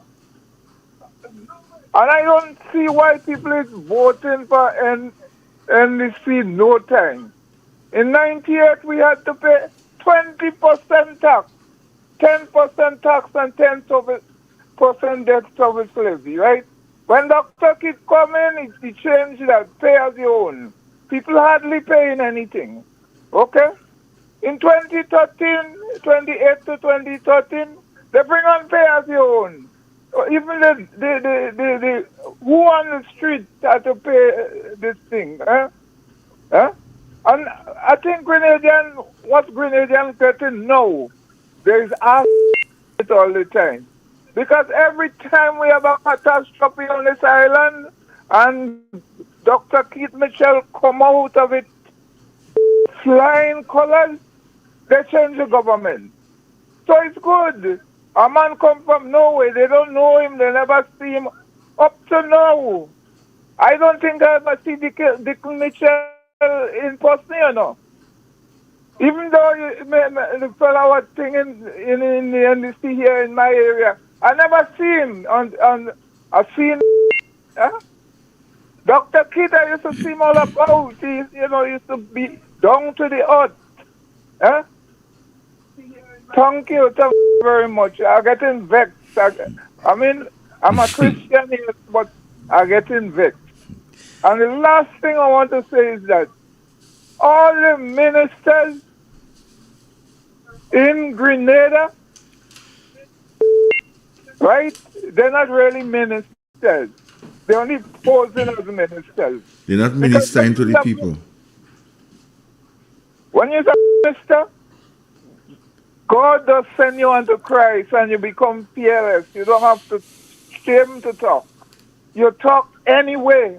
But this minister we have here, because they could pass their education, the path, they become a minister. But there is no kind of minister at all. Thank you. All right, take care. My friend. Let me take it. Coming in now. Good afternoon. Good afternoon. Yes. I'm calling from Union, St. Andrews. My name is Shirley Ann Robertson. I would like to say let us enjoy this independence and those study this entity. And I want to see if they will put up on my money. Because the attend I have participants and the attendant can't move. Okay. So what money you want them put up on? What money you want them put up on? I don't know when they will put up on. Let me see. All right, caller. She's breaking up a bit, right? Okay, my dear. You know, one of the things I would love to hear from callers as we go forward, just list the contributions and the persons who have contributed for the last 50 years significantly to our country. Let us big them up. Right? And let us not do as the NDC, leaving out people. Persons like Sir Eric and Dr. Mitchell and Sister Gloria Payne Banfield and all these persons who have contributed to the development over the years, right, to our country. Let us big them up. We have a caller? Good afternoon and welcome. Hello. Hey, good afternoon. Hi, how are you doing? Good afternoon. Hey, Master Carl. Yeah, man. I love the topic. I love the topic this evening. Okay. And something I have to say is that, sometimes we must know when to go off and when to stay on. And also, I will also say a little word to the wise is sufficient. Sometimes when people say things we don't like, we must never answer them in arrogance. We must also answer them intellectually. Let them know that we have an answer that could deal with what they're asking with. We need not to show anything that we want to run anybody anybody or chase anybody. Yeah. We need unity on all hands. Yep. But you will find people with different opinion, a different way of thinking. But when that happens, we should be intellectual enough when we call in to answer that person and don't show that sense of arrogance. Yep. We are party of love, we are party of togetherness. We have to embrace everybody. Embrace everybody. And we can't forget it's a numbers game we play still. Surely. And that's the We way can't we're say going we to don't beat want that person and we don't want that person. That don't make any sense. That's the way we're going to beat NDC. That's the way we're going to put them to rest. Our common enemy now is NDC. Yeah, the National Democratic Congress. And we need to unite to deal with that common enemy. Our camp is not the enemy camp. So those, please, let we use our wisdom, stay on topic. Very good topic this evening. And stay blessed. Devon, Yes, stay my blessed. brother. And Igwe, everybody just stay blessed. Thank you all. All right, one love.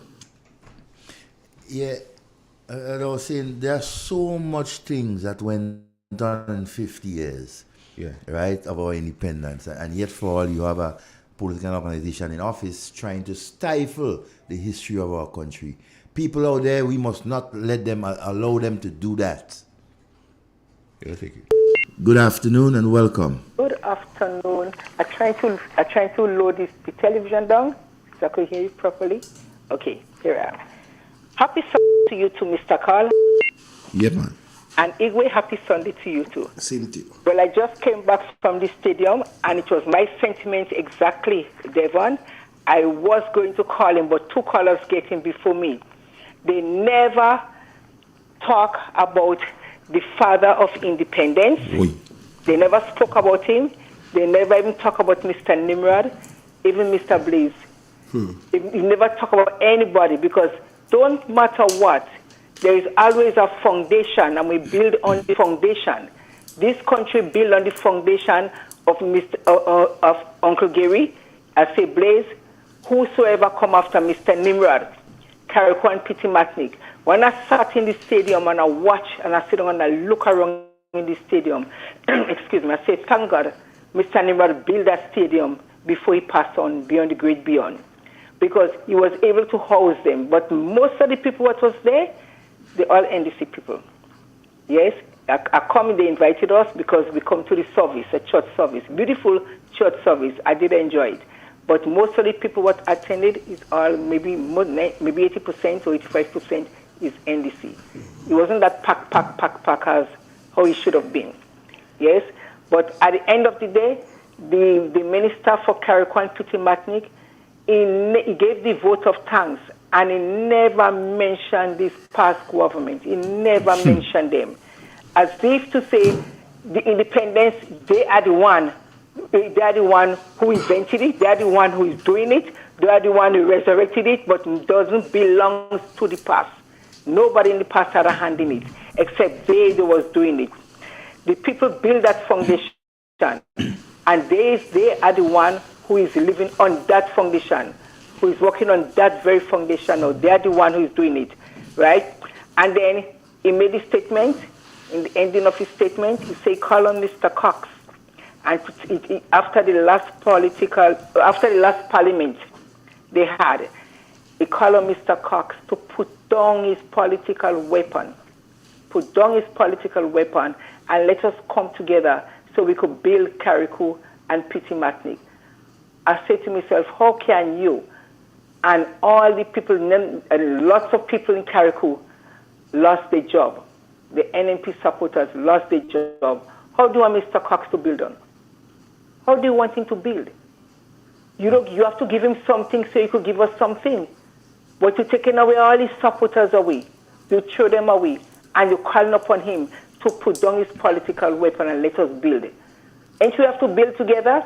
Of course. We have to come together. Come together. How are we going to do it? Let me ask you one question, though. In the ceremony this morning, so no mention was made of Mr. Blaze and Mr. Nimrod, not even Mr. Braffett. Well, maybe I'm going deaf. I never heard nothing like that. Because if my history, served me right, Carrico and Pity Matnick had two former prime ministers. Well, during the time of our independence. right? And if no mention of them, no recognition of them, you had MP Nimrod, who was, a stalwart in the development of Karakou and Piti Matnik. And so, that is so pathetic by the current MP to be, having such a thing and not even mentioning two former prime ministers, right? And ministers who would have contributed to the development of Karakou and Piti Matnik. That is why we keep on saying it's one color, it's one party, it's just one thing. No, not togetherness. Well, Devon, he's calling us to come together. Yeah? You there? Yeah, I'm here. I'm listening. Go ahead. He's calling us to come together. But he never made mention. If he had said, I thank Mr. Nimrod for giving us this beautiful stadium to house us today, where we can come by to sit down to listen to the church service, I would have felt very happy. But he never mentioned it. He never said nothing like that. As far as the concern, maybe he doesn't know better too. Maybe he's young. Yes. He doesn't know better, right? But at least someone who knows better was old enough. But he recognized Mr. Prime. Mr. Prime was there and he recognized him, right? Mr. Prime? Yes. George Prime? George Prime, yes. And Mr. Prime was not even a parliamentary representative for the Karakou and Piti Matnik. But he gets recognition, right? But in the past, those who build up Karakou, he never gets recognition. The next thing I was going to say, I do agree with you said when the caller was talking about Miss Jacob. Yes, I blame the Prime Minister, I blame the priest, and I blame the nun. Because I'm not telling you they say, Miss Jacob told me herself. These are the people who come and visit her in her home. They come all the time. When the Prime Minister won the election, maybe about 3 weeks after, he visits Miss Jacob all the time. Then he bring a team of people by Miss Jacob. Miss Jacob, she told me, I'm not telling you this, she told me, she agreed because she wanted, when she see the situation, what was happening in the country, and she said she frightened. So the priest, the nun, and whether the Prime Minister visit her, the conversation, he didn't talk about the conversation, he took her out to lunch. Yes, and they come together and they agree she should go into the home.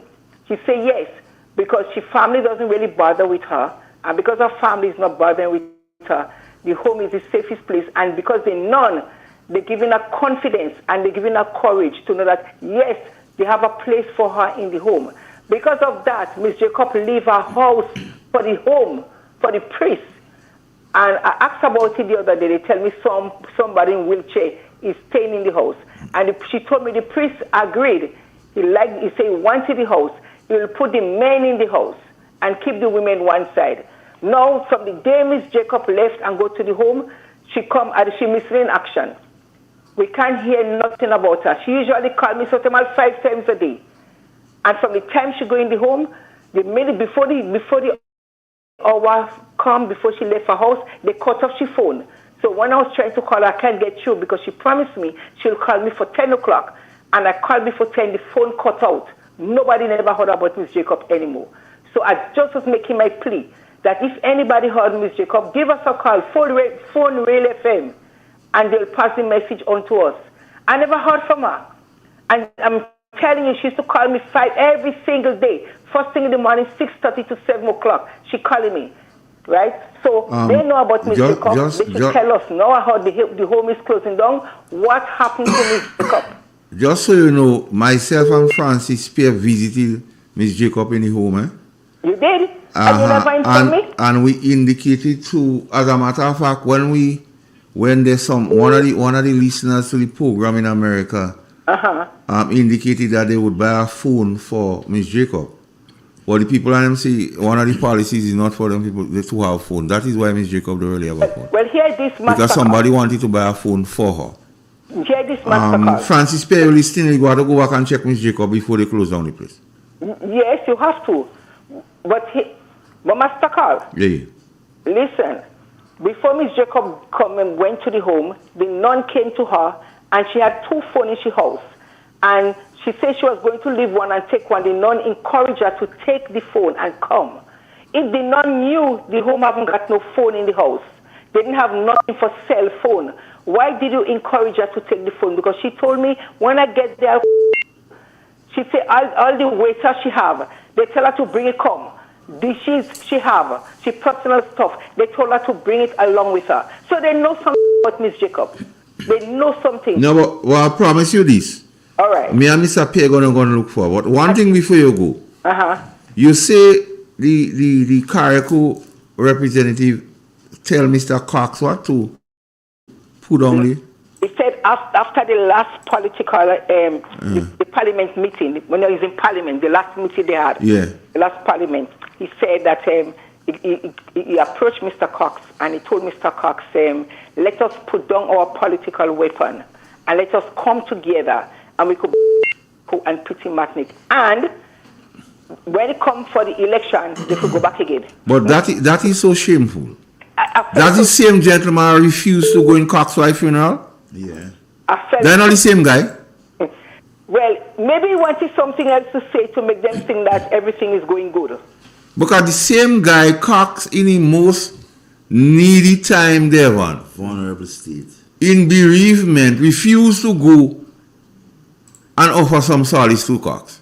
And now he asking Cox that? They to tell you what really going on with these fellas and them. One party, yellow.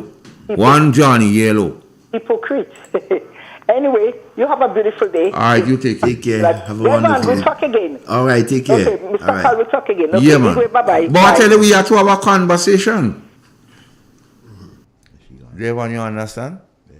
The same gentleman she claimed, telling Mr. Cox that, the same gentleman what really, when Mr. Cox was in his hour of need, refused to be around him. Sympathize with him. Them people like they just forget him. They just play, they forget. They just play, they forget. And as we say that, we have clip the form, drop it. The first one with the same guy. Just as how they just lie. Too many of our seniors can't afford to pay for their medication. Too much of our seniors can't afford the medication. Too much of our seniors can't even afford to survive on the seed money that they give them every month. Too much of our seniors are suffering, sisters and brothers. And we as young people, if policies are not put in place to uplift us and to take us forward, very soon we will be in the same position. Because the reality is many of our young people are, as I've said, unemployed or underemployed. And if you're not contributing towards a pension, then you know what will happen. So the decision is clear for all to see and for all to make. Wow. We have a call? Somebody say Fred Cox. No, well, you understand. Fred. Yeah, that why begging him to put on anything now. You always Fred Cox. It makes sense. You always Fred Senator Cox. You know? What? Because Senator Cox is a realist. He understands the people in Carriacou and he understands what needs to be done. And so, unlike our present MP in Carriacou. So play the MP again, because I'm going somewhere with this thing, Devon. We're going in the sea. Too many of our seniors can't afford to pay for their medication. Too much of our seniors can't afford the medication. Too much of our seniors can't even afford to survive on the seed money that they give them every month. Too much of our seniors are suffering, sisters and brothers. And we as young people, if policies are not put in place to uplift us and to take us forward, very soon we will be in the same position. Because the reality is many of our young people are, as I've said, unemployed or underemployed. And if you're not contributing towards a pension, then you know what will happen. So the decision is clear for all to see and for all to make. You know, you ever call her? Mm-hmm. Yes. Okay. Wow. They take a small break, Igwe, and come back. Dolan, that person persisted. Okay. What going on with them? Let's take a break. We'll be right back.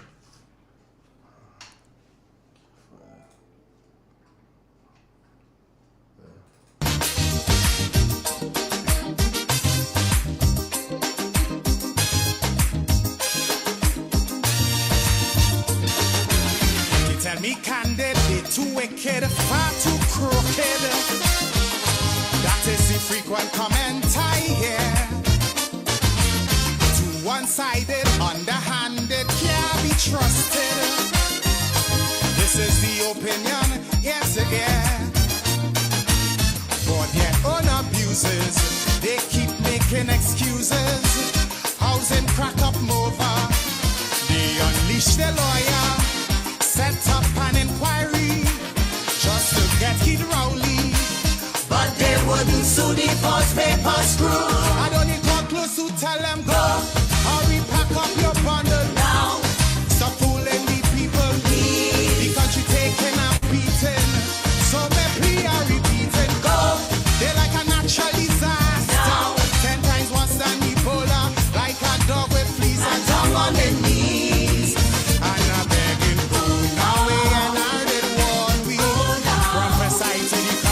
Streets turn into rivers, then into seas. Is why I'm singing. Oh, now this is my humble petition. Announce the date for election. Go now, please. Accidental, detrimental, could be lethal. Are you willing to take that chance? Much too seedy, they too greedy, eyes too beady. Honeymoon end before the romance. We expect corruption, but now without check or interruption. That a few might stuff the pocket, but not racket by the pocket. From the constant comments, we get no recess. Before things fall apart and the riot starts. Even in chutney, I'll tell them go. Make it sooner than later. To protect the future, please. For the sake of we children and the next generation. Go. To safeguard our image. Before Griffith cause more damage. Like a dog with fleas and tongue on the knees. And I'm begging, go now. They try to stick me with rage me. They have more trick than Houdini. Streams turn into rivers, then into seas. That's why I'm singing. Go now. Please, Mrs. Kamla. Go now. Take Munila and Sharma. Go now. Please.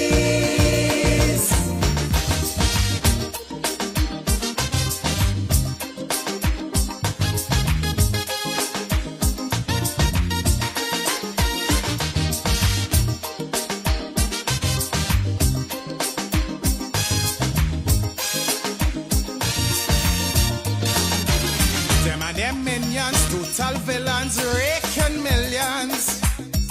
Their slogan, we shall rise, it was so true. Tell John Public not to panic while them and they sidekick.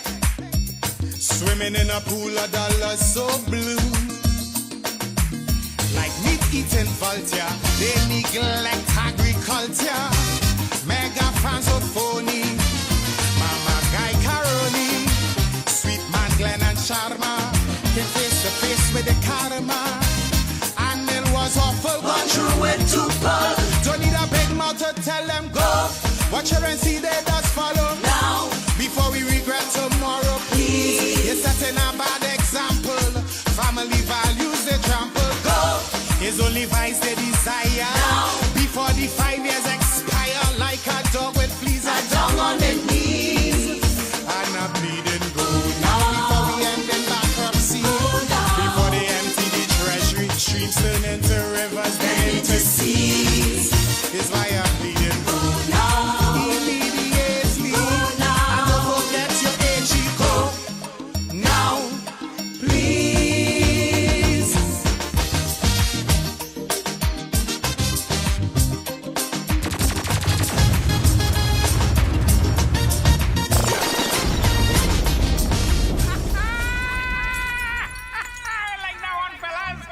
So let me zero in. You have a seed program. The World Bank says if you're making $650 or less, you're poor. Yet still, the seed program is only paying you $350 and $450. They are aware of the World Bank report. Why then raise the seed program to $650 or more? So if they were interested in truly alleviating poverty or truly helping you, they would raise the figure to $650 or more. So I'm saying to all of the persons who are genuinely on the seed program, particularly our older citizens, who would have worked to help build Grenada, the seed program should be for you, for people who are differently able, for elder citizens. So Devon, because I need to run that by one listener and I need your take on it. First, the hardship man Tevin say the seed money not enough. The Prime Minister say the seed money not enough. And if NNP, he like you should have given 650. Okay. So you have a press release now from the Ministry of Community Development, Housing, and so forth. And I will read it. St. George's, Grenada, Monday, 15 January 2024. In keeping with the 2024 budget statement, the Ministry of Social and Community Development, Housing and Gender Affairs informs the general public that effective 1st January 2024, there will be a permanent increase of $200 per month for seed beneficiaries. 1, who are 65 years and older. 2, living with physical disabilities or different enabled.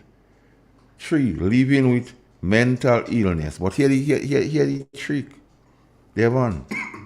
According to the maximum benefit would be $500 per household.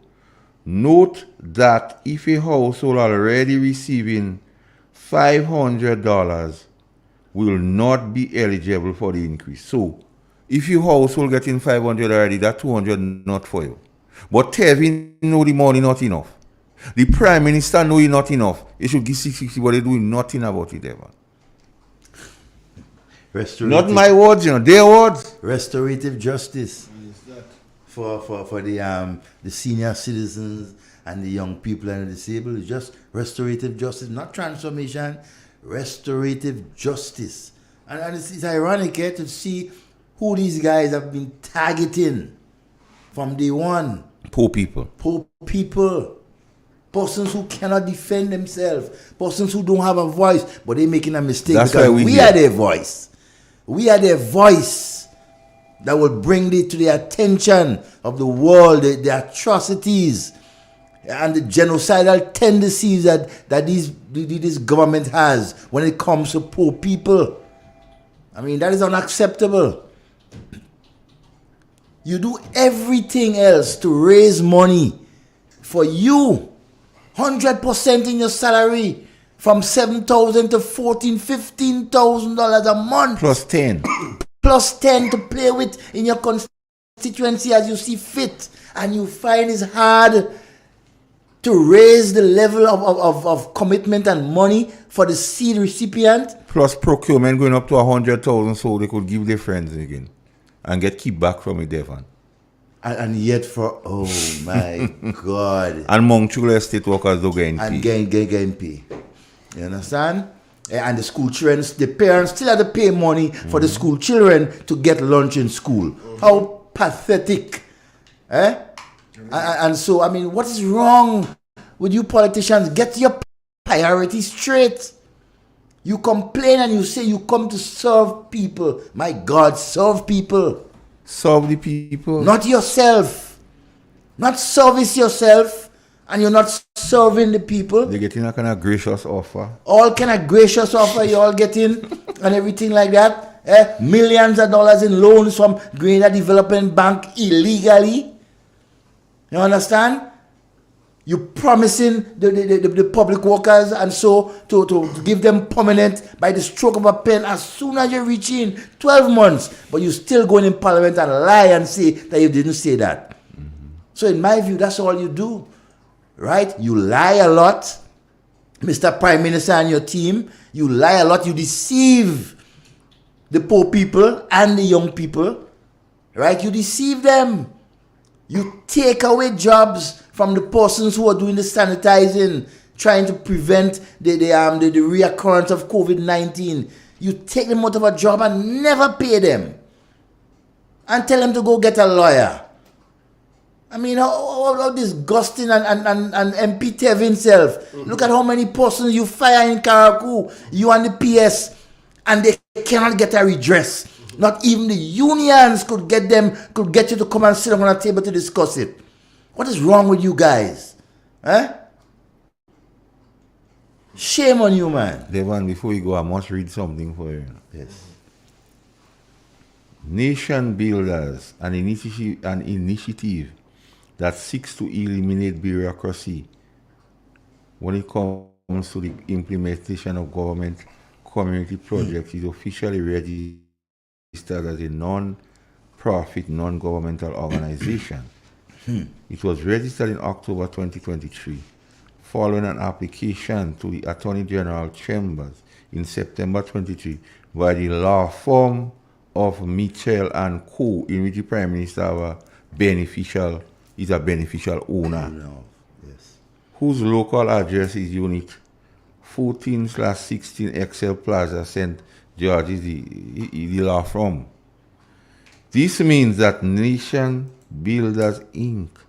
do not have to comply with the financial rules and regulations as established for government agencies and departments, but will have to comply with the applicable clauses in the 1994 Company Act. This includes not paying taxes. Them men beat up on Faith for being just that. I was going to say Faith was not a registered company.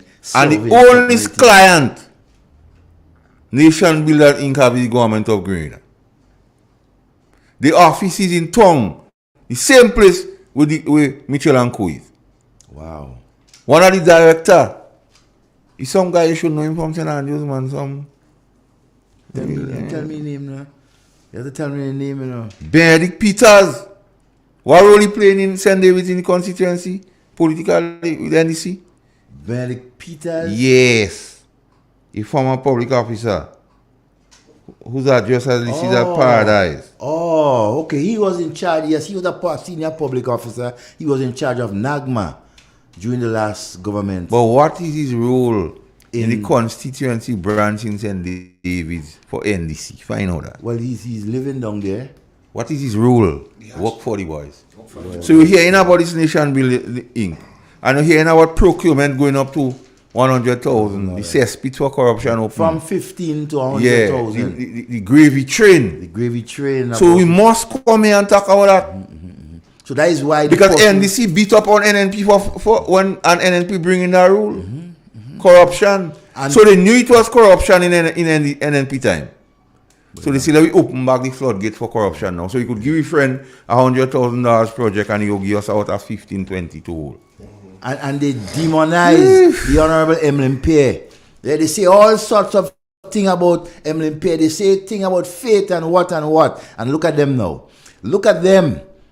She was doing nothing wrong. And you know what is so pathetic about them when they were coming down on Honorable Emlyn Pierre about this Faith organization? The present Minister of Education used to get money from that Faith organization for services.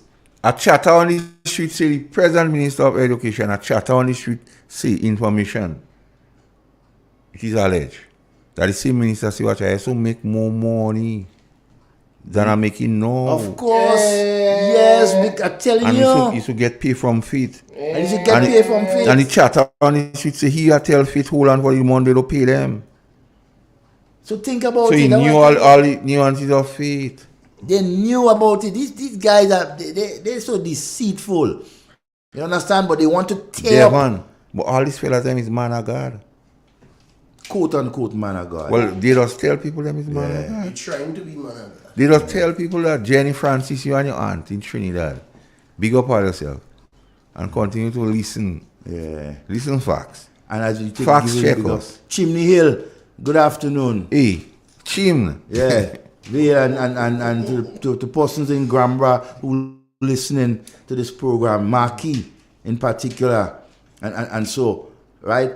Don't afraid to call. It's 442-0175. Share your contribution. Say what you want to say. Right? Feel free to say what hurts you. Come out and say it. It affects your community. Come out and say it. Let's take it, Gigwe. Good afternoon. Hello? Hello? Hi, Yes, good good afternoon. afternoon. Hello? Hello. Hello? Are you playing the like prank calling? Yeah, it's so important for your contributions, and so as we move on with this, because the program is about you to help educate, bring information. Somebody calling the wrong number. And share. What number do you need to call? 442-0175. That is the only way we can learn and we can fight this system, by sharing information with each other and everything like that. Hello? Hello? Yes, good afternoon. Afternoon? Go right ahead. The last caller was very good. Miss Jacob, they do something with her. They want she house. And the Prime Minister have no love. Bye. All right. Have a good evening. Yes, and it's so... Next one. Good afternoon and welcome. Yes, how you all going today, fellas? Not too bad. Well, I kind of joined it because I kind of working on something that I want to talk about on the radio for a little while, so I was kind of late. But I don't know if I hear correctly. That is the same thing that they allegedly accused Emlyn Pierre of. They're doing. But let me just tell all you something. Hold on before you answer, because I want to hear a reply on the radio. I'm calling on the government. Right now, that situation that they accused Emlyn Pierre of, it, as far as I know, it went to the Integrity Commission, and as far as I hear, nothing come out from it, just like the 290,000, nothing come out from it, because as far as I'm concerned, MFA have done nothing wrong. And if you look at her performance in the parliament, she way past everybody, including Keith Mitchell. I don't know, apologies for saying that. That lady was really good. She's a leader. She was exceptionally, and I'm proud of her as a woman. So I'm calling on the government right now to pay the people in the faith organizations, because I know two people that are around me. They're not working right now, and it's two women, and every time you talk to them, they say they didn't get paid, and it's not any big set amount of money. So I'm telling the government, don't harm the people. Well, I know they don't like poor people, because I don't know, they call them already, beggy, mouth on the ground. They go buy you. Yeah, hungry mouth, which I say every day, and I don't care who the hell vexed. I find that it's insulting, and I say it again, and I say it publicly. If that guy was around in George Brisson days, because George Brisson was the founder of the National Democratic Congress, and you just come, that's a fact, right?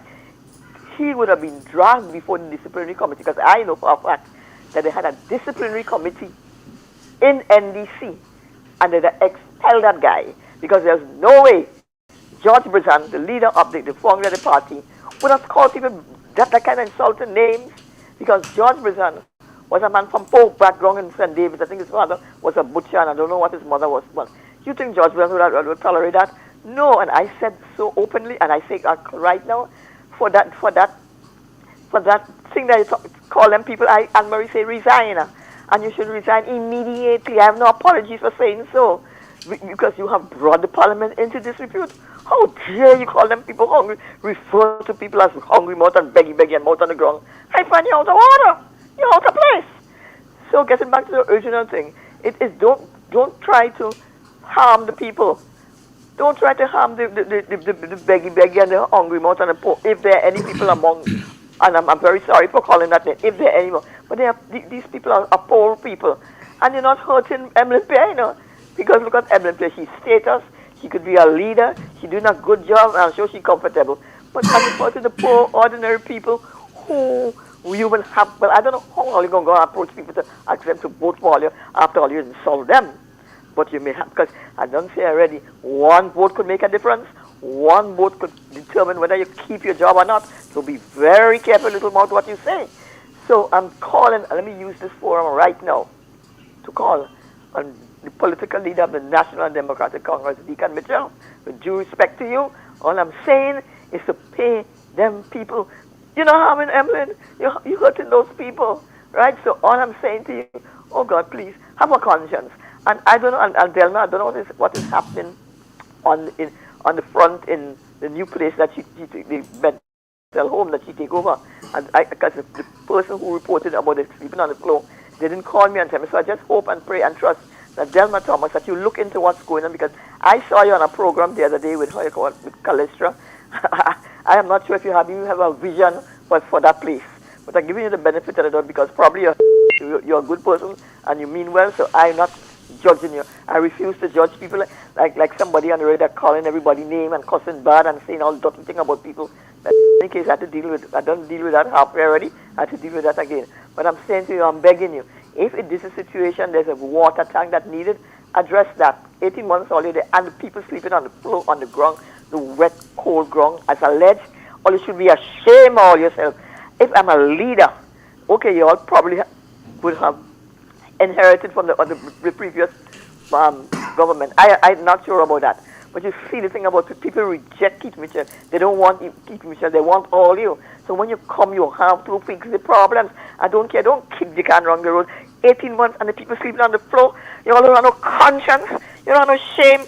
People lying down on the wet floor on a blanket. Oh, God, man.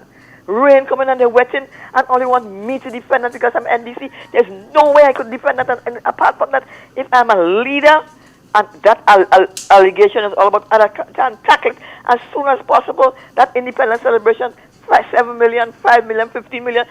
Take 1 million and go and get beds for them people in the mental home if it's still they're sleeping on the ground. Take some of the million and get a better water tank. Take some of the and because people calling all the time about the eye clinic, 500 backlog of surgery, the laser thing in walking. Then they talk calling about people again that had to go in the cancer unit, oncology unit. They had to go by some man in Granhams to do laser because he ain't walking. Then you hear the other day I went to get my ears cleaned. I had to pay $300 because I can't get nobody. I went down in some clinic far in Granhams down there. When I sit down by a lady, she tell me some man must come in and do eyes, $6,000. I don't know. So I buy it, so I sell it. That's what she's telling me. She can't do the 2 eyes because, and I know the lady from Adam, because it's 6,000 and she will get blamed. These are the things that I want to address. That is what all you should be addressing and deal with the message and stop attacking the messenger because the messenger is when the messenger go coming for left, right, where you think you least expect and will embarrass you. So stop attacking the messenger with such nonsense and foolishness and everybody has to talk about this one, what they do, lies and propaganda. Be careful, little mouth, what you say. You don't see I deal with you already, so you could continue. You could continue. But getting back to the original thing, I'm asking the government, please, some of the millions that you're taking, because I know millions going, I see you thinking about what roundabout. I don't know how much a roundabout will cost because all them thing is Gary thing, is not all you think. So far, I ain't seen all you really come with nothing new. Roundabout, I don't know. And then youth forum, I don't know where these millions going. At least 7 million, 15 million, I don't know. And people, you have to get your priorities right. And the right thing is that I'm calling, if it is still, because people had called me, I was the first one to talk about the situation and mental health because people tell me, oh, they're afraid because they're going to victimize and this and that, but they know me already.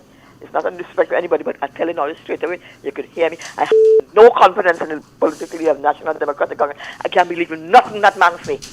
And it's not to say that I hate him. I wish him well, because if anything happens to him and the country doesn't fare, that will be paying for it. But to say believe anything that comes from his mouth, forget it. Forget it, because he's too untruthful. I don't want to say lie, but he's too untruthful, and I really wish that the government could improve on that. And also, I need some more accountability right now, because all these people go to climate change conference. I don't know what happened. The climate change ambassador was on Radio Grenada, yes, or whatever you call it, he was saying something. But all these people went in Keith Mitchell days. It's only about 5 or 6 of them going in the same with Tillman. You have to take all this amount of people. And when you come back from the press conference, come back and tell us what happened. The minister come back, tell us what happens, or give account for all these people. That is what I'm concerned about. I am not concerned about who can make child and who borrowed and who this is nonsense. Not for that. I am, like somebody said the other day in the program, how in Parliament they kicks in just because the person say about beggy. Parliament is not about kicks in. I'm paying no people to kicks. Parliament is where the nation's business is conducted, and anybody that goes in Parliament must be serious and tell me what is happening. Report to me. You don't have to be kicks in. It's not a place to kicks. If you want the kicks, go in a not rum shop. Now go in in a theater like a drama, but not in Parliament. Parliament is where I elect the people who to serve me, and I am paying them. I'm paying them, and you have to be able to account for people to give me. You definitely have to tell me what's going on in my country. You have to report to me. I paying you know. You're my servant. All right, Miss Anne-Marie. Okay. I'm highly annoyed. So my friend, have a great day. And you could just tell me what exactly happened to get contract, because I kind of come late. All right, don't worry. We go let you know. All right. Have a good evening. One thing I like about her is when she see him, is I that paying you. Yes, but she right. That's serious. And Miss Anne-Marie say he lying, though they untruth. Yeah. Damn lying. He lying. Yes. Hello? Good afternoon. Mr. Carl, sorry to come back again. No, that's okay. Stadium in Carrico today, they had the audacity of sending a text, the audacity to ask with the people for offerings for the service, like when you're in church. You're asking for offerings still? Yes. They come with baskets. All that money. And ask for offerings. That's a low blow. They steal it. Okay, what is you feel so embarrassed, everybody put in money up. So yes, I put a couple of dollars. 15 million plus dollars, and you still asking people in a church service for money? That's for offering for the service. There is no particular church was having the service. So where the money going? Who the money going to? Carrico Matnik and the Ministry of Carrico Matnik, they invited the people and they invited churches. So that's when the bill is on the head. Why do you have to access for an offering? So who is the money going to? That offering money. Who is it going to? Well, one of the minister, the priest pray on it, and they say they will call the churches and give them something like that. I think. Jesus Lord. You know what I remind me of? When they started the housing program in St. David's and they asking for donation in this. Yes. In the town hall meeting. Yeah. You know, wow. First time I ever saw that in my life. Never a dull moment. More to come. Have a good day. You too, my dear. Good day. God bless you. Wow. Bye-bye. Devon. You could come and be parliamentarian. All kind of people go buy you. Devon, what MIT stands for? MIT Ministry. Ministry of I don't know, Information and Transformation or Ministry whatever. of Mischief. No. MIT. I don't know. It's some ministry mobilization. It's not part of mobilization and implementation. Mobilization, implementation. Now listen this. Because when we come here, anything I say, I receipt for it. let me treat you that. Nation Builders is an initiative that seeks to eliminate bureaucracy when it comes to implementation of government community projects. You have a minister of implementation or bossing. Andy Williams. So Andy, if you're doing your work, because I had two schools of that thing, you know. If Andy was doing your work, they wouldn't have reason for that. No. Or is this the cesspit with the gracious offer? That's the no, cesspit. Hold on. No. It is a non-governmental organization that was set up or sponsored by a government in order to further its political interests and mimic civil groups and civil society. So this thing is just a mimic. Because all what they accuse Faith of doing, they intend to do it now.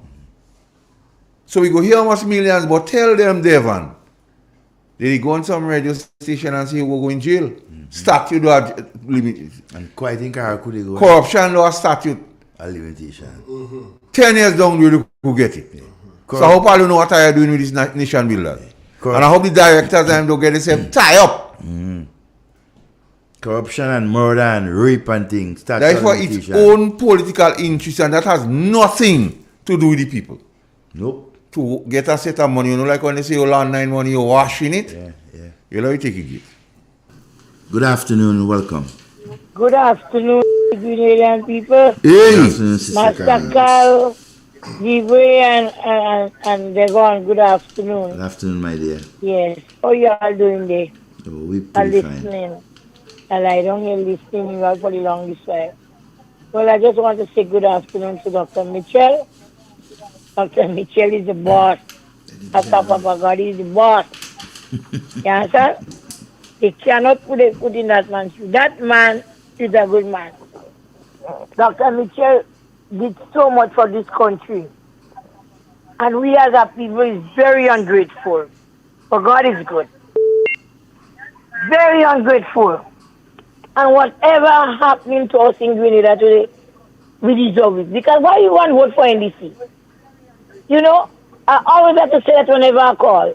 I remember during campaign, every member of the NNP team won with the Grenadian people, NDC have a track record. That's sticking me head up to this day.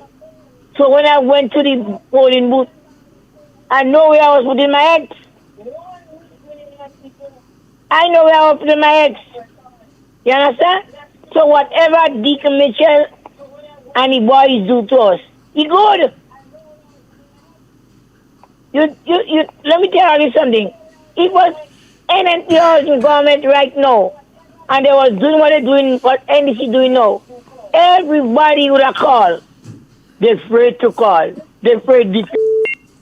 But I would love to meet that man face to face. And I always make a plea, Mr. Deacon Mitchell as the Prime Minister. You must look for me in the terminal because I just be there every day. Because I don't tell you something. And I know when I don't tell you what to tell you, you put me in the prison. All these bad-minded people, I want to know if you all don't have parents. I want to know if you don't have a mother and a father. All of y'all inside it. All of y'all as ministers and senators. And all of y'all come from poor family and people. All of y'all there come from poor people. You all come from the Julians and the and Zelensky people and them. They're the kind of rich people I know as a young person growing up in Grenada. These are the rich people they might say call it. All of y'all come from poor background family. And it's we that put all the day. So it's good for us. Whatever we get there to take it. About that old. The old. Take what the young boy giving all you. Say thank God for Chokaboka. That help a lot of y'all to get an education. Say thank God. Bad-minded people. How they took bad-minded Grenada. Dr. Mitchell, hold the fort. I'm with you. Hold the fort, sir. God is a good God. You know that man? Dr. Mitchell still doing up to this day. Even before he was in politics, he helping people. He's still helping people in this country. He's still helping people in this country. Hey! Although he beaten up by himself, he good. He damn good, excuse my language. He good. And you want a change? Take a change. I don't hear nobody speak about Mr. Nimrod, Ms. Matterson. Good afternoon. Nobody speaking about Mr. Nimrod, Sir Eric Matthew Gary, and all the ministers, Mr. Blaise and these people and them. As the lady said, the Villan Foundation, these are people that work and help build this country. The Prime Minister don't even know Morris Bishop. He don't know Bishop. I know Morris. I used to hug Morris. I used to shake hands. I used to follow Morris. You don't know Morris? Morris, we love you. But you know about Morris? You read things what people write about Morris. You never meet him in person. Hey, all the bad mind, I can't pray. It's so bad as a minister, the prime minister. Call the election. Call the election. You're a bad man. We will find out. Call the election now. You, Mr. Mitchell. Call the election and you'll see. And these people inside with you that pray to stand up and tell Mr. Mitchell, the Prime Minister, you're not going the right way. God will deal with all you. And I do all this one again Christian.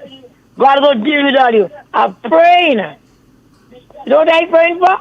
I'm praying that God give me long life, health, and strength. I don't get deaf and I don't blind to hear about all you and to see all you in your old age. I don't go stay young forever. And don't run in here, stay here. Don't run. Don't go nowhere. Stay in Grenada and play the music when your time comes. You know, people in America, they're bringing young people. You have homeless people in this country. You have hungry people in this country right now. You have a lot of homeless people. You could have used some of the money that you all have for the independent and help the poor people. The homeless people, Junior and them sleeping on cardboard in the market. Marley and them all on the street. You know? And then people like some ministers that say them is pastors. And all you don't do nothing to help nobody. But I don't give all you nothing. I don't want no part of all you and all you independent. Forget that. I ain't taking part in nothing all you have because you have no love. If I really love all yourself, I don't love all yourself, so who are you going to love me? Hey. All right, Sister Kami. Good afternoon to everybody. All right, take care. All right, take care. You want to write comment now, you can write and say what they want. Because I read every comment they don't put up after people don't speak. I don't care about somebody because I don't good. They could say right. Dr. Mitchell, hold the fort. Hold the fort, boss. We love you. Grenadians love you. Let you walk the street. Let the Prime Minister know. Walk the street of Grenada. Let me see him tell them about him. Bye-bye. All right, my dear. So, Nation Builders, a non-government organization that is set up by the National Democratic Congress government in order to further its political interests and to mimic civil groups and civil society here. So let me not get tricked by this thing. Yes, Devon? Oh, yeah, I'll call it. Good afternoon and welcome. We lost it. It's back. Yeah. Good afternoon. Hello? Hello. Yes, good afternoon. Good afternoon. That's the program? Yes. Miss Jacob back in home, eh? She back in the home? She back in her home. Yeah, I saw it. I tell you what, she back in home. Okay, well, that's good news. Okay. All right, boss. All right. Thank you. Yeah. Thanks for sharing. Somebody at least organize a phone for Jacob. And let us know. Share the information with us and everything. And everything. Master Calvi, I wanted to just clear something from last week's program. While we are on the program talking about the minimum wage and the increase and so, right? We made it clear the effects it will have, the good and the bad and everything. And we try to generalize on it. But we have never disagreed or against the whole question of minimum wage. No, we never say that. Yeah. Okay, but lo and behold, right, Mr. Brian Grimes, in that conversation with him, nobody tell me that, we had a conversation, and he was basically accusing us on last week's program for going against the minimum wage. Imagine that. And he told me that he listened us on YouTube going against the minimum wage. We're not supporting it. I mean, Mr. Grimes, you couldn't be further from the truth. I think you must listen properly and don't let your political shadiness get in your way. You understand? We never, at no point in time, it was in disagreement with it. We had concerns of it, right? And we shared our concern. You have concern, but you ain't bold enough to come out on radio or anything and say the concerns you have, right? Because of how you feel other people will think about you. Don't be afraid, sir. Say what you have to say. Don't wait on to go on social media in the dark and make certain comments. Call this program and tell us where we went wrong and what we against. And so, I just wanted to clear up that. And so you have to be careful about what you say and accusing people of. Right? And that is not true.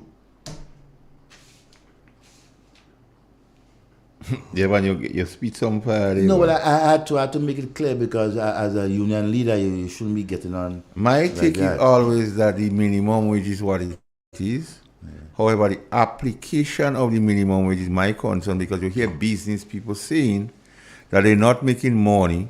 So either they split this staff half and half, rotation, or they make some go. And that is a fact. Fact. When you pass, especially by the Syrians and them in Grenville and other places, they telling you watch. Either you make some go or some come to this week and some come next week. Mm-hmm. And that is a concern. So if that is understood by Mr. Grimes to be against it. Well, so be it. I don't know. But I want to share to you with you, Mr. Grimes, I hope you're paying attention of those workers who have not yet received that increase. I hope you're on the ball. Well, Mr. Graham should have listened the business representative in the Senate. In the Senate, yeah. And he was making a point, paraphrasing it. If you have two persons and one don't pull in the week, and minimum wage, you have to give them more money, it's very likely to make that man go. Of course. Because he didn't work in already. Waste of money. So if these things are constituted to be against it, well, hey, so be it. Then we are. But I dare them to basically challenge us on the facts that we share when it comes to that. Because it is the reality that we will be faced with, right? Come couple of months. But it is strange that Brian Grimes, well, I don't read the article, so I don't know. But if what you say makes sense, it is strange that Brian Grimes taking shots at the radio program on minimum wage and a lot of other things you're talking about. You're talking about, what concerns the workers? A lot of things that concern the workers you're talking about. But you take some anyway, pop shot. But that's his age. And I won't say nothing about Mr. Grimes because we speak from time to time. So, of course, Mr. Grimes, you could call me and we have a discussion. And we cool. It's freedom of expression. I love when he's a very vocal person and he says what he feels, and I respect that. Well, Mr. Grimes, a chatter on the street say them nurses and Princess Alice Hospital looking for you. And the workers in Tam CC. So you say don't be like Adam in the garden, don't hide. Go in Princess Alice and look for the nurses. That's what they say. Yeah. They just tell me to tell you that because they listen in the program. And the workers in Tam And the same thing that you're concerned, so check them in Princess Alice. I don't know. That's what they tell me to tell you. I only passing the message on like parang. How about it, so I said. And Mr. Grimes, the question I'm asking you directly, I know you're listening. Is it true that the workers in Tam CC that your union negotiated increase and so far they've been clamoring for years for? Is it true that those workers have not yet been receiving those adjustments in their salary? I would really love for you to answer me, sir. And again, it's an open invitation to all and sundry, right? We get a call. Mm-hmm. Good afternoon and welcome. Good afternoon, gentlemen. Good afternoon, sir. How are you all this afternoon? I see you all are on the ball and spitting fire as usual. Well, I've been listening to the program going on, and I wanted to reach out on two separate issues. One being the position of the government when it comes to paying off certain things versus the history of making payments in other areas. So I would remind you that when the government won the case versus the Grenada Union of Teachers regarding the dark salaries for the striking period and so forth, the current government were more than happy.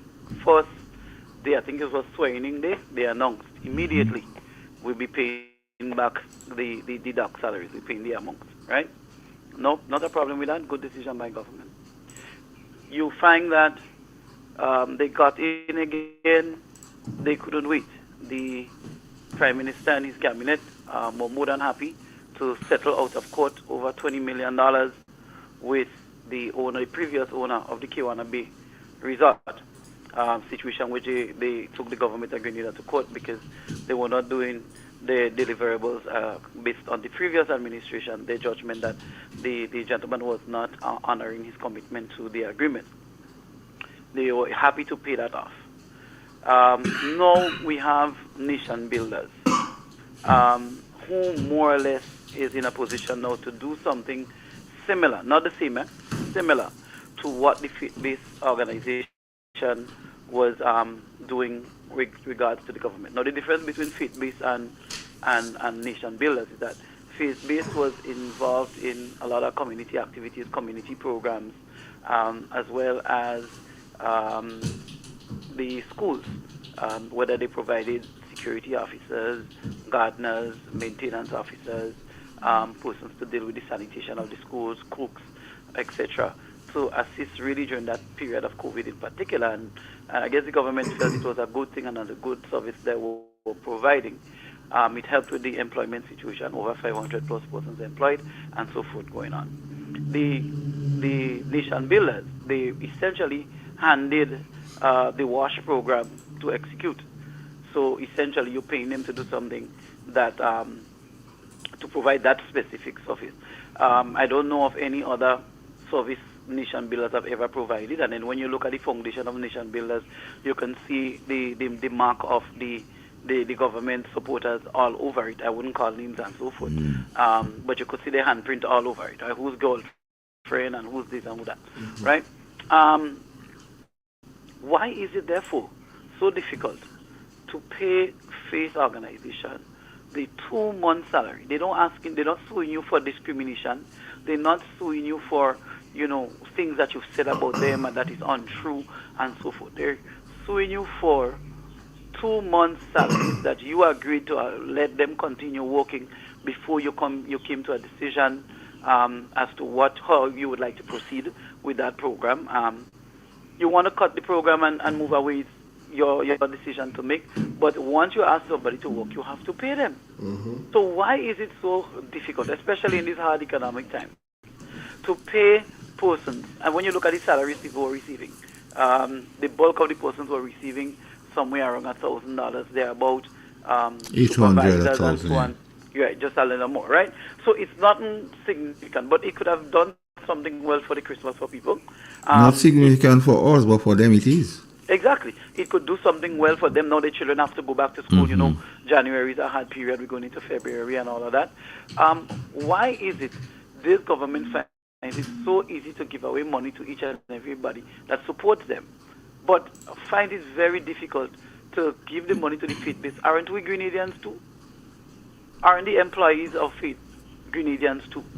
And don't they deserve compensation just the same? And if you're talking about, you have persons within the faith organization who voted for them.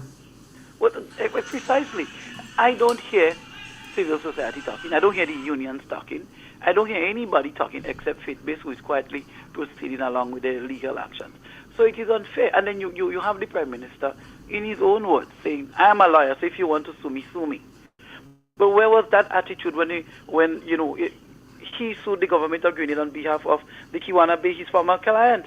So when that $20-something million played, I'm sure his firm had to benefit in redress from that money as well, he being the lawyer for his former client. So I don't understand. You sue the government and then from the government side you settle in. Isn't that self-serving? Isn't that self-interest? So we have to pay attention to what is happening. And like I heard the call from you guys before, we have to call up and speak out about these things. We cannot remain naive or hold these things on our chest when it later on festers and creates other problems for us. The second issue is that of independence and our 50th celebration. Now, I just heard Sister Kamide. I hope she's doing well and her health is improving and all of that. Saying that she don't want to celebrate the 50th. And quite frankly, I don't blame her. I can understand for a number of Grenadians not feeling like they want to support or be part of this 50th celebration because it doesn't seem genuine in many ways. It doesn't seem like all is included in this celebration. It seems more so that of supporting who supports you and scoring political points. And, even though that is happening, I want to remind us all as Grenadians, I don't want you to take the path of Kim Jones, who openly on his podcast stated that dressing in your national colors and celebrating national colors day or going to the stadium in your national colors and Independence Day as part of the parade and so on is a clown.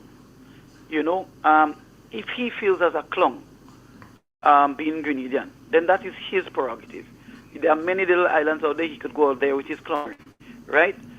We are Grenadians, all of us, whether we support whichever political party we choose to support. We are all Grenadians. And when we celebrate our independence, we're not celebrating our independence only from British rule. We also not celebrating our independence from, you know, party politics. We are an independent nation, all of us as Grenadians. When we got independence, when we got a Declaration of Independence, it was for each and every Grenadian. It wasn't for Uncle Gary and the GOLP supporters. It was for every Grenadian. The GNPs got independence too. And so now we find ourselves at our 50th.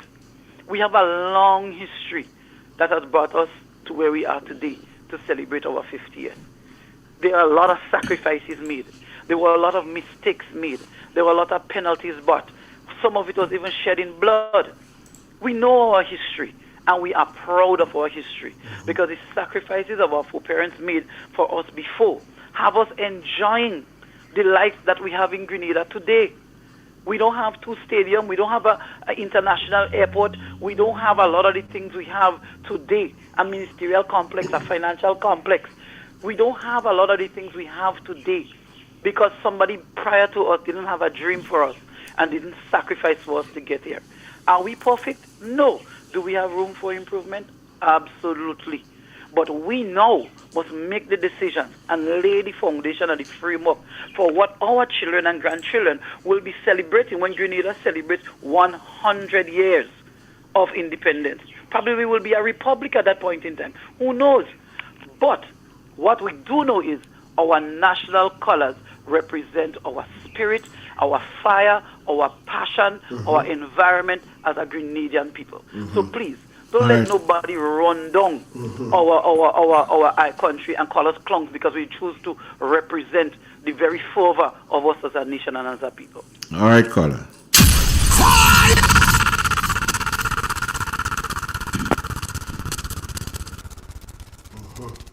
Igor, you have 3 minutes. I need to say something. Yeah. And we need to put something into perspective, Devon. When the NDC came into power, they were struggling financially to the point that they were asking for donation. And you mentioned that when they launched some program, Devon. They were asking for donations. Oh yeah, they were asking for Yeah. When the government got into power, Deacon started using government business to hold gala. Facts. The galas was proving to not generate major revenue for the party because of hiccups. Remember the lady, that caller to it. Remember the lady from England says she goes since morning and yeah, and she hungry and this and this. You didn't so the gala tax slow down now because they found a new way to generate revenue. Oh yes. The 15 million for the independent, the 7 million just a smoke screen to give contracts to the supporters who will in turn return monies to the party. Okay. This is why the procurement is expected to move from 15 grand to 100,000 so they could give back something to the party when they give them. So the puzzle, that's how the puzzle, so nation builders is part of that whole thing. So monies go return. So that's part of the equation right there too. So they could give 100,000 without cabinet approval. They could just give a man. Yeah. You call that clean bubble. So the money, clean bubble, accounted for. Yeah, man, like clean bubble. You call that, man. That yes, clean. Devon, I'm here. My friends, as we round up today's program, I just want to urge every one of you to continue listening to us, sharing with us, right, and understanding that we are here to give information, truthful information as to what goes on in our country. And as I leave you here today, I want to tell you to pay particular attention of the words of our leaders, especially our Prime Minister, because he continues to lie, right? And we mustn't sugarcoat it. He has to do better, he and his team. My friends, have a blessed day. Yes, Igwe.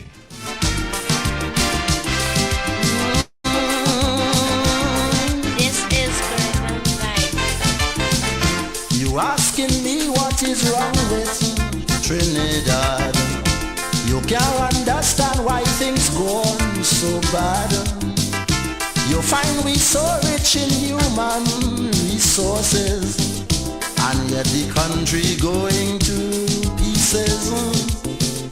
Well, let me tell you, my friend, where we went wrong. After Eric Williams' old car breakdown, we called in an AR, we ordered an X-car and installed a new driver. With 33 passengers from the